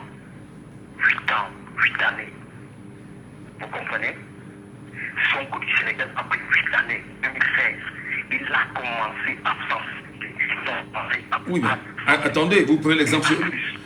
L'exemple que vous prenez, est-ce que c'est un bon exemple? Est-ce qu'au Cameroun, je prends encore l'exemple du MRC, qui est très combattu aujourd'hui par le système en place. Le MRC est là depuis 2012, mon cher frère. Vous me suivez? Il est parti. Bon, merci. On va passer au deuxième sujet, je vous en prie. Allez, c'est parti. Deuxième sujet. Ce matin, avec vous, Perrin Fondja, nous allons donner bien sûr l'occasion aux Camerounais de s'exprimer et parler un peu football aussi, mais surtout de parler droit et de parler naturellement vision pour l'épanouissement des Camerounais du point de vue sportif. Laissons parler les gens. Deuxième sujet. Et bien évidemment, parlons de deuxième sujet ce matin, mesdames et messieurs, dans le cadre de Laissons parler les gens. Vous le savez, il y a eu quelques jours seulement, la FIFA a adressé un courrier à la Fédération camerounaise de football. Et d'ailleurs, dans ce courrier adressé au secrétaire général par intérim, où la FIFA rappelle que nous réitérons à votre lettre du 6 avril 2024 contenant la nomination des responsables au sein des structures d'encadrement de la sélection nationale masculine A' de votre fédération. La FIFA d'ailleurs a fait une sortie et puis a rappelé qu'il fallait prendre des dispositions nécessaires. Hein. Pour ceux qui ont lu naturellement la position de la FIFA qui est revenue sur un certain nombre de réalités, entre autres sur la base de ce qui précède, nous considérons que les principes de l'article 13 doivent être scrupuleusement respectés tout au long du processus de sélection de la nomination et des signatures de la dite justement convention. Par ailleurs, la FIFA tient également appelle bien sûr au respect de cet article-là, entre autres. Voilà, j'espère que mes yeux ne me trompent plus. Hein. Alors, une sortie qui a amené le président de la Fédération camerounaise de football, M. Samuel Eto'o-Fils, à réagir. Et dans sa réaction, il s'est dit bien évidemment rester droit dans ses bottes aux décisions de la Fédération camerounaise de football, de la FIFA autant pour moi, voilà, qu'il fallait respecter. Et une réaction de Samuel Eto'o-Fils qui a appelé également à une énième réaction du ministre des Sports et de l'Éducation physique, le professeur Narcisse Moulé-Kambi. Ce matin, nous posons bien évidemment des questions aux Camerounais. Matière de droit, est-ce qu'il y a eu violation énième de la loi au Cameroun? Est-ce que Narcisse Moulé-Kambi choisit délibérément de violer la loi au Cameroun et de démontrer la superpuissance du ministère des Sports sur la Fédération camerounaise de football? Est-ce que Samuel Eto'o-Fils est inapte en matière de droit ou en matière de traitement ou en matière de compréhension? A-t-il compris en même temps la lettre de la FIFA? Est-il dans son droit lui aussi? Nous vous posons la question ce matin et nous en parlons. Prenons l'auditeur qui nous appelle déjà sur WhatsApp ce matin pour ce deuxième sujet. Merci. Laissons parler les gens, libérons la parole. Nous libérons la parole avec un auditeur avec nous. Allô, bonjour. Allô, bonjour. Soyez les bienvenus sur votre antenne. Vous êtes sur Jambo FM. Nous parlons sport cette fois-ci, mais surtout nous parlons du droit du sport. Narcisse Moulé-Kambi, Samuel Eto'o-Fils, ça va toujours très mal entre les deux personnalités de la République. La Fédération camerounaise de football qui ne cesse de crier au non-respect de la loi en ce qui concerne la nomination de l'encadrement sportif des Lions A'. Quel commentaire cela vous suggère, cher monsieur, de ce qui se passe aujourd'hui? Oui, bonjour monsieur Michel. Déjà moi c'est Armel, j'appelle depuis Amsterdam, donc c'est un plaisir pour moi de vous avoir. Merci Armel, merci beaucoup, bienvenue. Merci.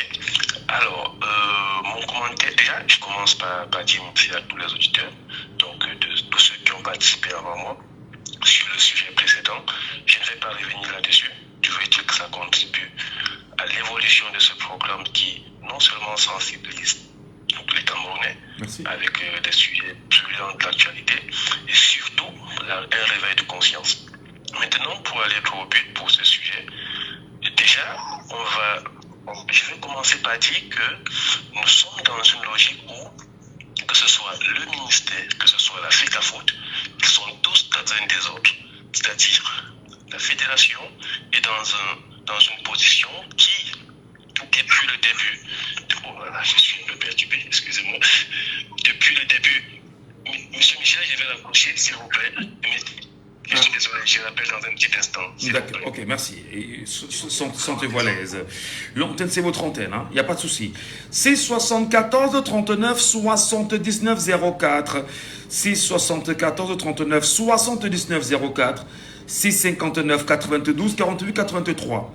Vous nous appelez également sur WhatsApp au 691 98 60 98. Alors, nous allons tenter bien sûr de lire la correspondance du professeur Narcisse Molé-Kambi. En accusant réception de votre lettre d'objet et de référence subventionnée, j'ai l'honneur de vous faire connaître qu'il ne serait pas superfétoire que vous mettiez en notre disposition la copie de la lettre à laquelle vous aviez saisi la FIFA en date du 6 avril 2024. Ceci afin de nous permettre de mieux apprécier la qualité, la portée et l'adéquation de la réponse adressée à votre requête par l'instance fêtière internationale du football le 6 mai 2024. Réponse qui apparaît sans ambiguïté par rapport à la validité de la démarche instruite au gouvernement par le chef de l'État sur le fondement de l'article 9 de la convention MINCEP-FECAFOOT du 5 février 2015. En effet, dans la lettre que vous m'aviez adressée ce jour, vous procédez par extraction partielle et partiale ainsi que par lecture parcellaire et biaisée de la correspondance de la FIFA. Votre interprétation participe d'une occultation manifeste de l'objet réel de la réponse de la FIFA, à savoir la reconnaissance de la régularité, de la légitimité, de la légalité du processus de désignation du staff d'encadrement technique, administratif et médical des Lions Indomptables suite aux hautes instructions de la présidence de la République, correspondance d'ailleurs qu'il a mentionnée. Une lettre de bonne foi de la correspondance de la FIFA nous mène en effet à relever clairement que l'acte juridique de référence en la matière concernée est et demeure la convention MINCEP-FECAFOOT du 5 février 2015. Il convient de rappeler que l'article 9 de la dite convention donne pleinement la latitude à l'État, via le MINCEP, de reculer et de recruter, autant pour moi, de recruter et de rémunérer les membres des structures d'encadrement des sélections nationales de football. Par ailleurs, elle indique clairement la nécessité de l'avis obligatoire du ministre des Sports pour tout recrutement à un poste d'encadrement éventuel opéré par la fédération. Article 9. Et que le ministre d'ailleurs a pris la peine de mettre en gras, on parle bien de l'avis obligatoire en réalité. Prenons bien évidemment l'auditeur avec nous sur WhatsApp. Allô, bonjour. Monsieur Elepako, vous nous retrouvez? Oui, je vous retrouve par rapport au second sujet. Quelle est bien évidemment votre inspiration, votre interprétation, monsieur Elepako? Ma première réaction, c'est de dire, après votre lecture, c'est de demander au papa Molé-Kambi, quand il écrit ce genre de lettre, qu'il envoie des paquets d'Aspro et d'aspirine à la FECAFOOT. Parce qu'avec ce gros français-là, je ne suis pas sûr que tous ces gens la comprennent. Mais plus sérieusement, ce qui se passe là entre la FECAFOOT et le ministère, pour moi, c'est deux choses. Soit c'est la guerre du partage du gâteau, soit c'est une distraction pour bloquer la dynamique des inscriptions sur les listes électorales. Je commence par le blocage sur les listes électorales. Pourquoi c'est un blocage? Parce que ce jeu-là,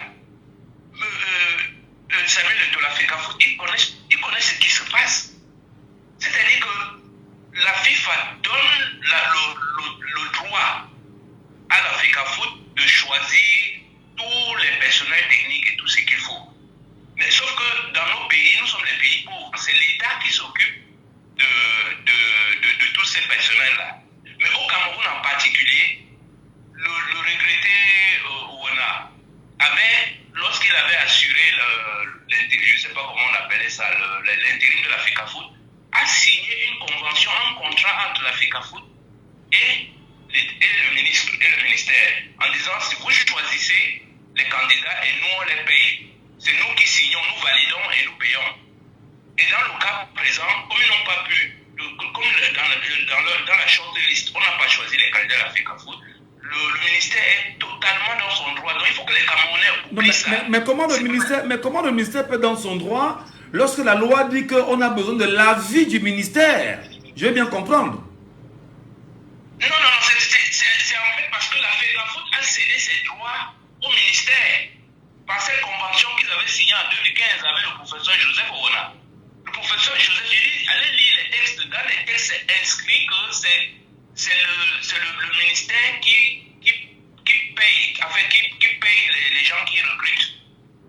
Oui, mais la loi nous parle bien de l'avis obligatoire du ministre des Sports pour tout recrutement à un poste d'encadrement éventuellement opéré par la FECAFOOT. On est d'accord? Donc la FECAFOOT doit opérer justement son recrutement. Et c'est bien sûr le ministre qui donnera son avis. Mais ce n'est pas au ministre de recruter. On est quand même d'accord dessus. Il faut remettre les choses dans leur contexte. C'est-à-dire que ce que vous dites là, c'est dans un cas de fonctionnement normal. C'est-à-dire que quand la FECAFOOT a son budget, elle peut aller prendre M. Renard ou M. Corbeau et le payer. Et il est en plein pouvoir. Mais dans nos pays, ce n'est pas le cas. C'est l'État qui paye ces gens-là. Oui, mais elle est pas co. Je suis sur la logique de la violation des textes. Je suis sur la logique de la violation de la loi. S'il y a une disposition, est-ce que le ministère n'est pas ici dans une violation? Quand lui-même dans sa correspondance rappelle qu'on a besoin de l'avis, on a besoin de l'avis du ministère. Il est écrit nullement que le ministère doit recruter.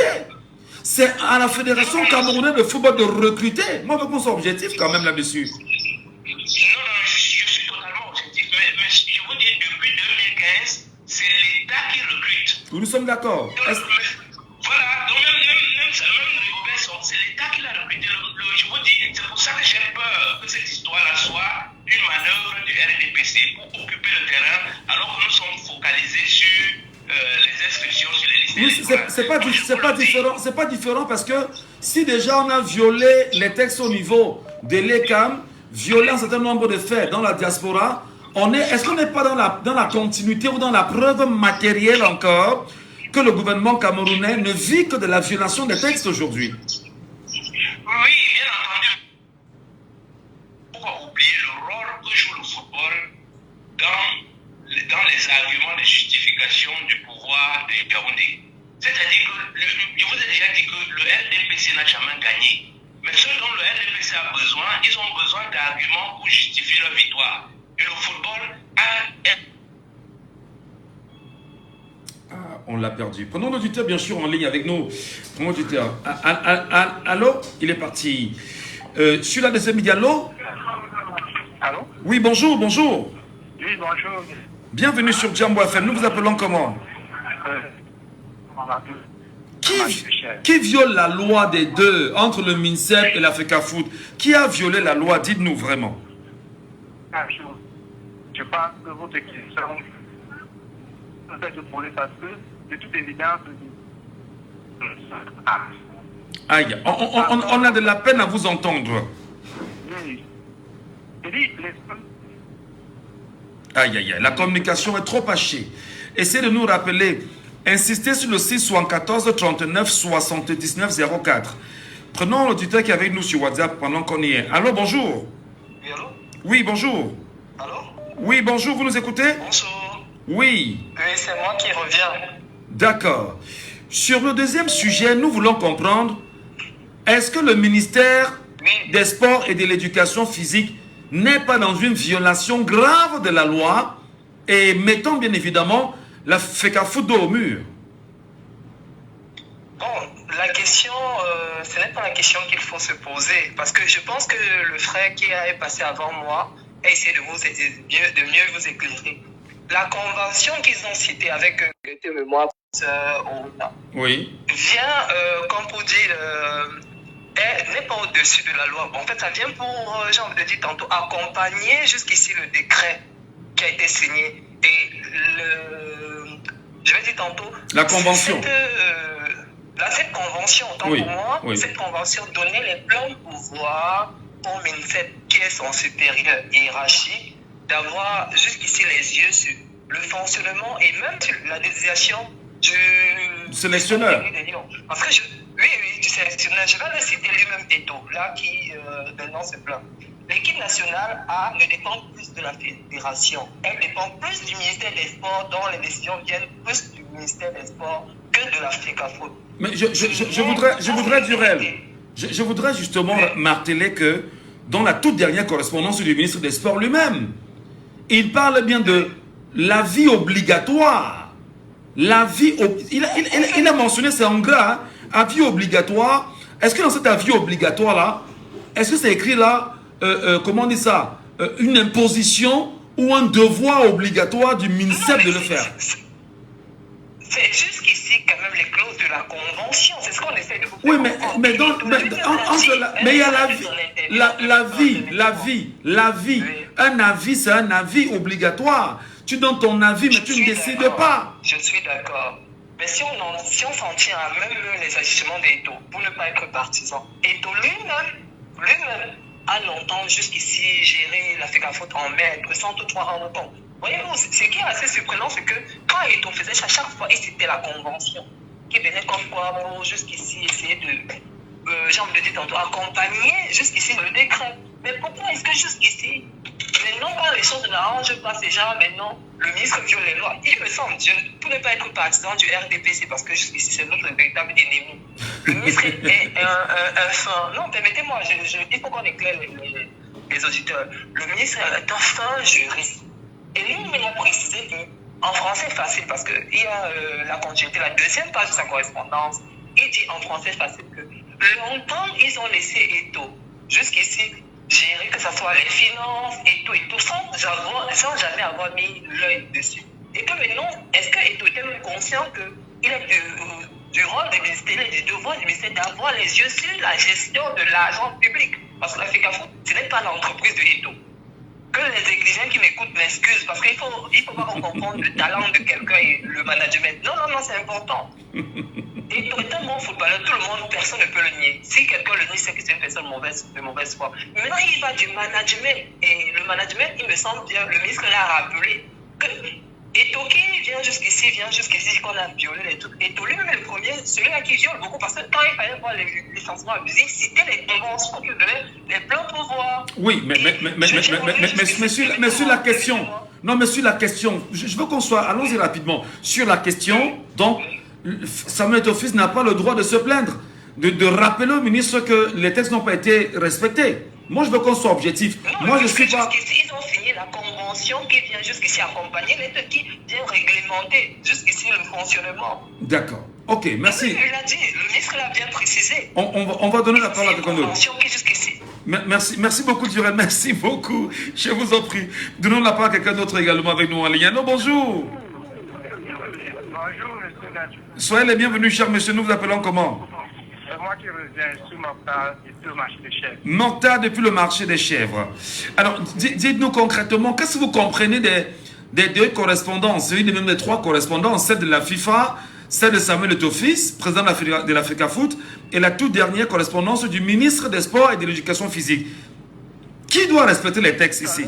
Tout à l'heure, monsieur Gadjou, je disais que le ministère n'est pas dans ses droits. Bien au contraire, la FECAFOOT a tous ses droits de réclamer ce qu'elle est en train de réclamer. Et vous savez, nous sommes dans un pays où j'ose le dire, c'est plus un pays qui est géré. Par exemple, le poisson commence à pourrir par la tête. Si le président lui-même est incapable de contrôler ce qui se passe dans ce pays, je pense que ce n'est pas ceux qui vont devoir appliquer les lois ou bien les textes des lois comme il se faut. Oui. Donc, si aujourd'hui, le ministre se permet de faire certaines choses, nous le voyons partout, ce n'est pas seulement au niveau du sport, le premier sujet en dit long. Donc, c'est que moi je vais juste dire... Non mais Mokhtar, avant de partir, est-ce que lui-même le ministre Narcisse Moulekombi ne s'est pas tiré une balle dans la chaussure en mentionnant dans sa toute dernière correspondance du 7 mai dernier et en mettant en gras, laissez-moi vous lire, l'avis obligatoire du ministre des Sports pour tout recrutement à un poste d'encadrement éventuellement opéré par la FECAFOOT. C'est-à-dire que l'avis obligatoire, mais est-ce que c'est mentionné l'obligation pour le ministère des Sports de procéder à ce recrutement-là?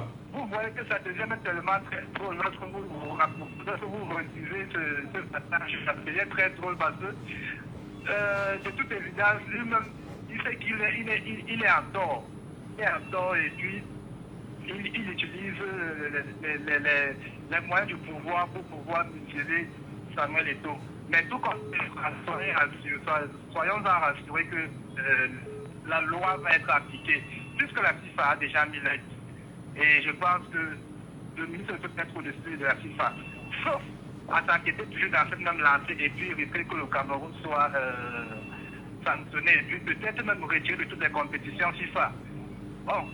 D'accord. Mais sinon, si on veut s'en tenir aux textes et aux lois, je pense que le ministère va juste s'arranger.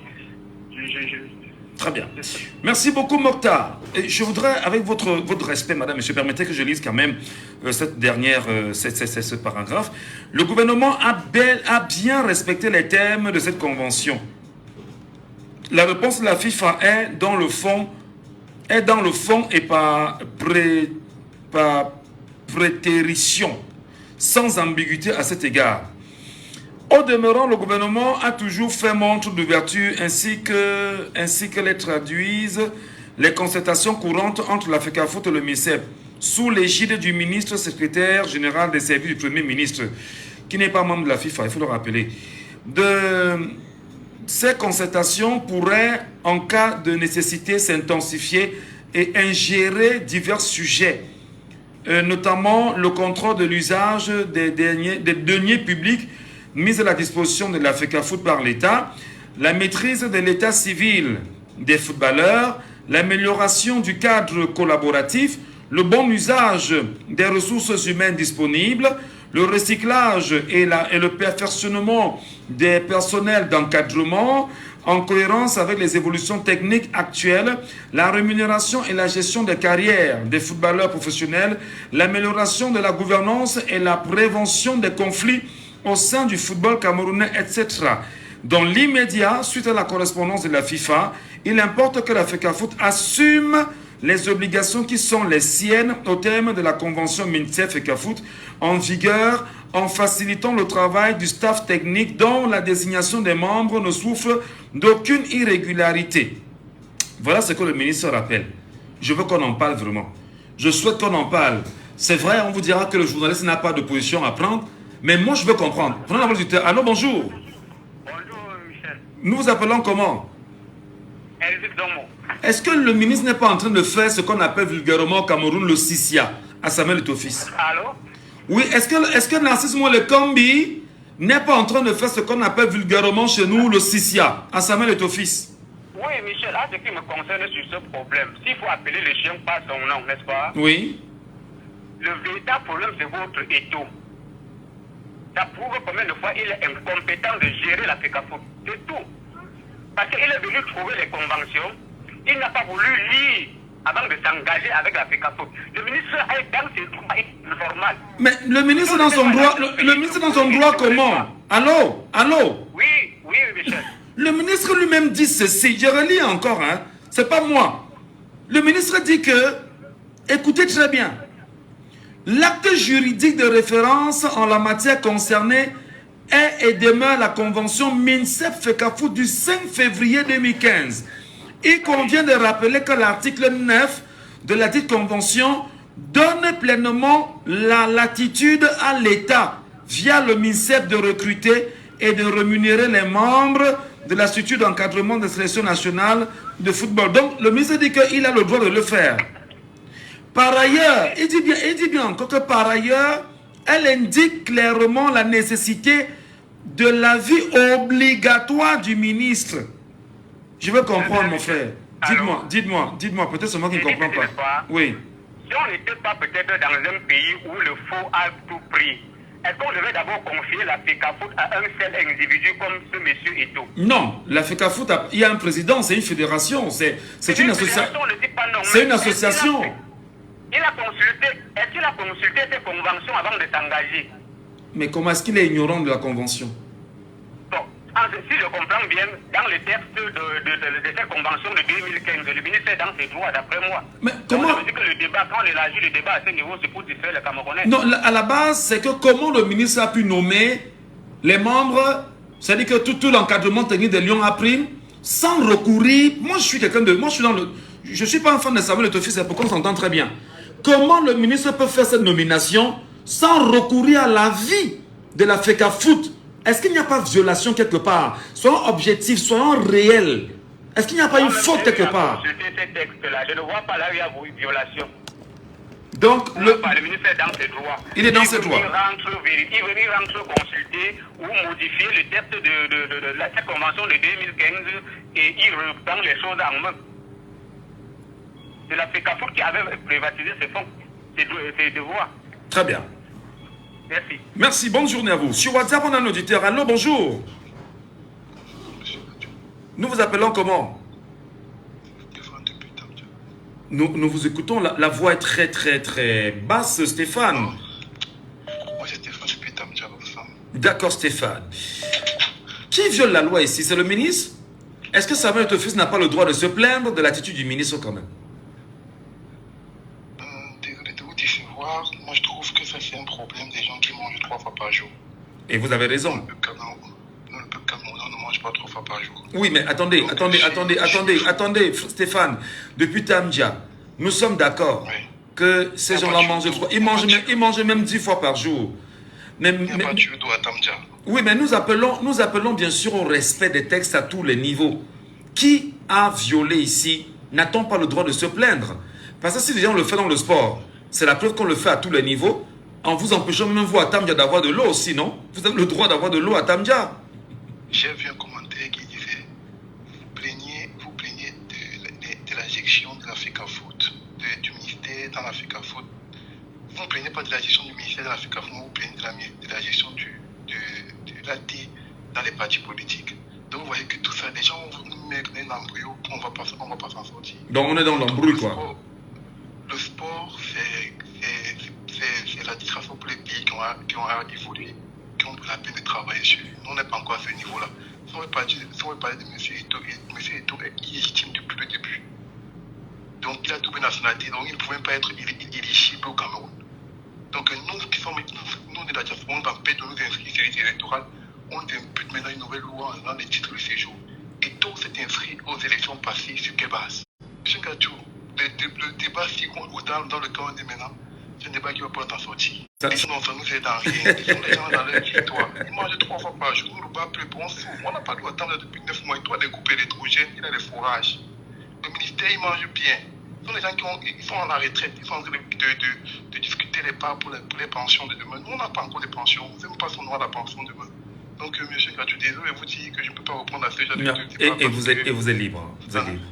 Vous êtes libre. Pour moi, ça n'a pas de sens. On ne mange pas assez chez nous. On a trop de problèmes. S'ils soignent en Europe, s'ils soignent partout dans le monde entier, les femmes meurent pour les césariennes au Cameroun. Très bien. Vous voyez qu'il n'y a pas de sens. Merci beaucoup. Désolé. Stéphane depuis Tamja. Maintenant, il est hors du Cameroun, mais c'est un enfant de Tamja. C'est ça. Merci beaucoup. C'est ça. Auditeur en ligne. Allô, bonjour. Bonjour, monsieur Ndas. Bienvenue, cher monsieur. Nous vous appelons comment? Abraham à Douala. Est-ce qu'on n'est pas en train de distraire davantage les Camerounais avec cette histoire FECAFOOT, MINSEP, au moment où les gens veulent s'inscrire massivement sur les listes électorales? Au-delà de la distraction, moi je voudrais parler côté droit. D'accord. Je crois que vous avez parlé de FIFIA. Et je vais dire ce qu'on dit au quartier, que le ministre est en train de faire le hop-eye à la Fédération camerounaise de football. J'ai suivi, si vous me permettez de citer, un débat sur la chaîne Canal 2 où le brillantisme Maître Nguimi a bien expliqué à un professeur de droit qui était sur le plateau. En réalité, il est question de quoi? Si vous avez la convention devant vous, comme j'ai bien suivi la lecture ce jour-là, on dit que le recrutement se fait par la fédération ou par une mise à disposition du ministère. Lorsque la fédération recrute, le le ministère doit donner un avis. Alors, avis obligatoire. effectivement, mais c'est un avis. Et donc, si le ministère doit mettre à disposition un entraîneur ou pour des quoi techniques là, il faut qu'il puise ça dans les données du ministère. C'est-à-dire que les fonctionnaires ministères qui sont de l'encadrement technique, oui, et qui soient camerounais. Est-ce que quand le ministre recrute Mabrice, il est camerounais?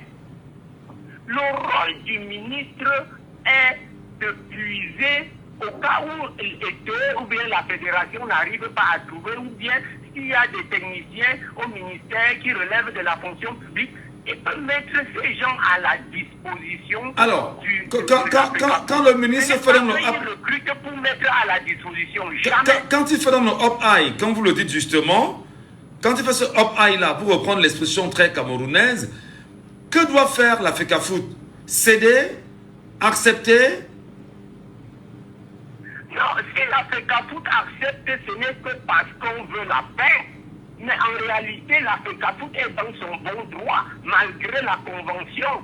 C'est pour ça que la lettre de la FIFA lui dit que bon, comme tu avais à côté de mes textes qui te donnent le pouvoir de gérer, tu allais signer une convention. Maintenant, tu as le droit, mais le gouvernement ne te laisse pas ton droit. Entendez-vous? C'est un peu ce que la FIFA est en train de dire. Très bien. Et je vous dis que le décret est clair. Le décret avait donné tous les pouvoirs à la Fédération camerounaise de football de travailler.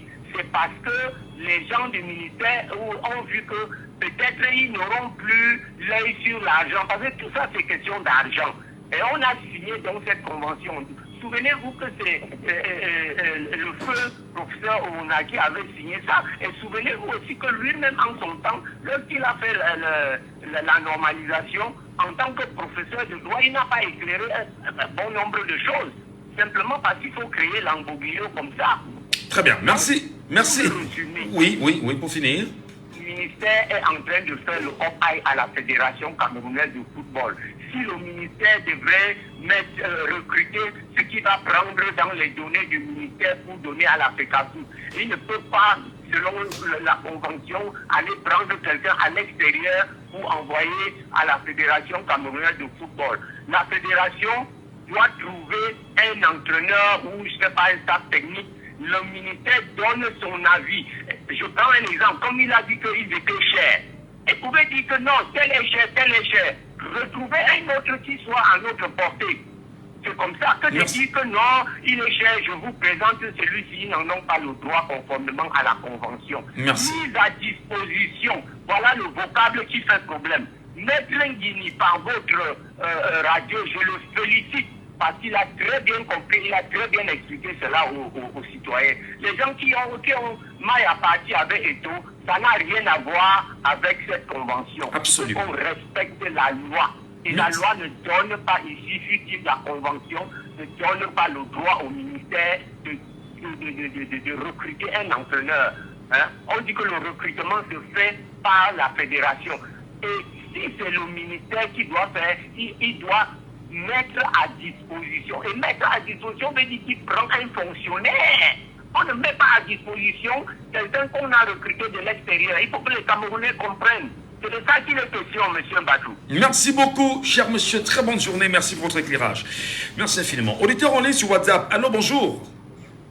Oui, bonjour, monsieur Ngacho. Comment vous allez? Ben, comme le Cameroun, frère. Du courage à vous alors. On répond comme tout Camerounais, on va comme le Cameroun. Donc voilà. Vraiment. Comment nous vous appelons? Moi, c'est monsieur Sonken. Vous nous appelez d'où? Depuis le Cameroun, depuis Douala plus particulièrement. Alors, vous avez suivi le précédent auditeur qui allait convoquer une lecture de Maître Nguini et qui présente d'ailleurs les faits qui sont tels que la Fédération camerounaise de football aujourd'hui subit, on va dire, la pression administrative du ministre des Sports et de l'Éducation physique, le professeur Narcisse Molekombi. Samuel Eto'o-Fils ne se laisse pas faire. Beaucoup pensent également que lui aussi, en tant que président, à la base, a été illégitime. Donc, est-ce qu'on peut dire honnêtement que tout est à refaire aujourd'hui? Je dis d'abord bonjour également à tous les auditeurs de votre très chère radio. Bonjour également à tous les Camerounais. Bonjour également à tout le monde entier. Que la paix et la miséricorde de l'Éternel soit avec le monde visible, le monde invisible. Monsieur Ngadjo, non, nous ne sommes pas faits. Même le Cameroun, même un papa, même un Camerounais, même un grand-mère qui est au village comprennent très bien. Ne fuyons pas le débat. On n'a pas besoin de tels experts pour comprendre ce qui se passe au Cameroun. Le point, c'est qu'il y a une violation des lois. Les Camerounais, vraiment, laissons la philosophie. Parlons le français facile, que même ma grand-mère peut comprendre. Mais pourquoi on dérange tout mon fils et tout comme ça? Il a fait quoi? Parlez, vous pouvez comprendre. Tout le monde est à l'école. Le problème, c'est que, est-ce que monsieur le ministre a le droit de choisir, de recruter un entraîneur, ses adjoints? Est-ce qu'il a ce droit-là? Parlons le français facile, on n'a pas besoin. Oui, mais répondez, est-ce qu'il a le droit? Il n'a pas le droit de le faire. Première chose. Deuxième chose, je dis aux gens, il faut que les gens comprennent, la hiérarchie de la FECAFOOT, ce n'est pas le ministre, s'il vous plaît. La hiérarchie de la FECAFOOT, c'est la FIFA. La FECAFOOT est une organisation à part entière. L'État du Cameroun vient seulement en appui, pas parce que ça a dépassé la FIFA. Ils sont seulement là volontairement, pas parce que c'est la FIFA qui paye les membres de la FECAFOOT. Il faut qu'on soit un peu clair.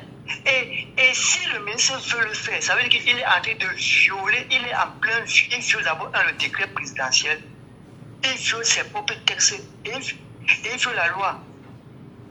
Ça dit, ce n'est pas un débat du père et fils du boss, c'est un débat qui est la loi. Est-ce que monsieur le ministre est en train de respecter la loi? J'ai compris que quelqu'un parlait de la convention. Donc, c'est-à-dire, vous voulez mettre la convention en plus du président. Prenez le décret, qu'est-ce que le président dit? C'est un peu comme si monsieur Michel Ngadjo, tu as ton parti. Moi, je viens là-bas, je viens là-bas, je t'enlève comme président, je mets une autre personne, je nomme le secrétaire, je nomme le trésor, je nomme tous les membres de ton parti. Ça a quel sens? Moi, je ne suis pas sur la guerre de Eto a fait quoi, moi, le Kimbi a fait quoi, je ne suis pas la guerre, ça c'est pour nous, c'est guerre. C'est le respect des textes qui nous interpelle. Il y a une violation pour vous, c'est ça. Mais monsieur le ministre, violer la loi ne lui donne pas le pouvoir de nommer un entraîneur et ses adjoints. C'est incroyable. Voilà. Et tu vois, les gens vont venir. On argumente quoi, monsieur Ngadjo? Utilisons la logique.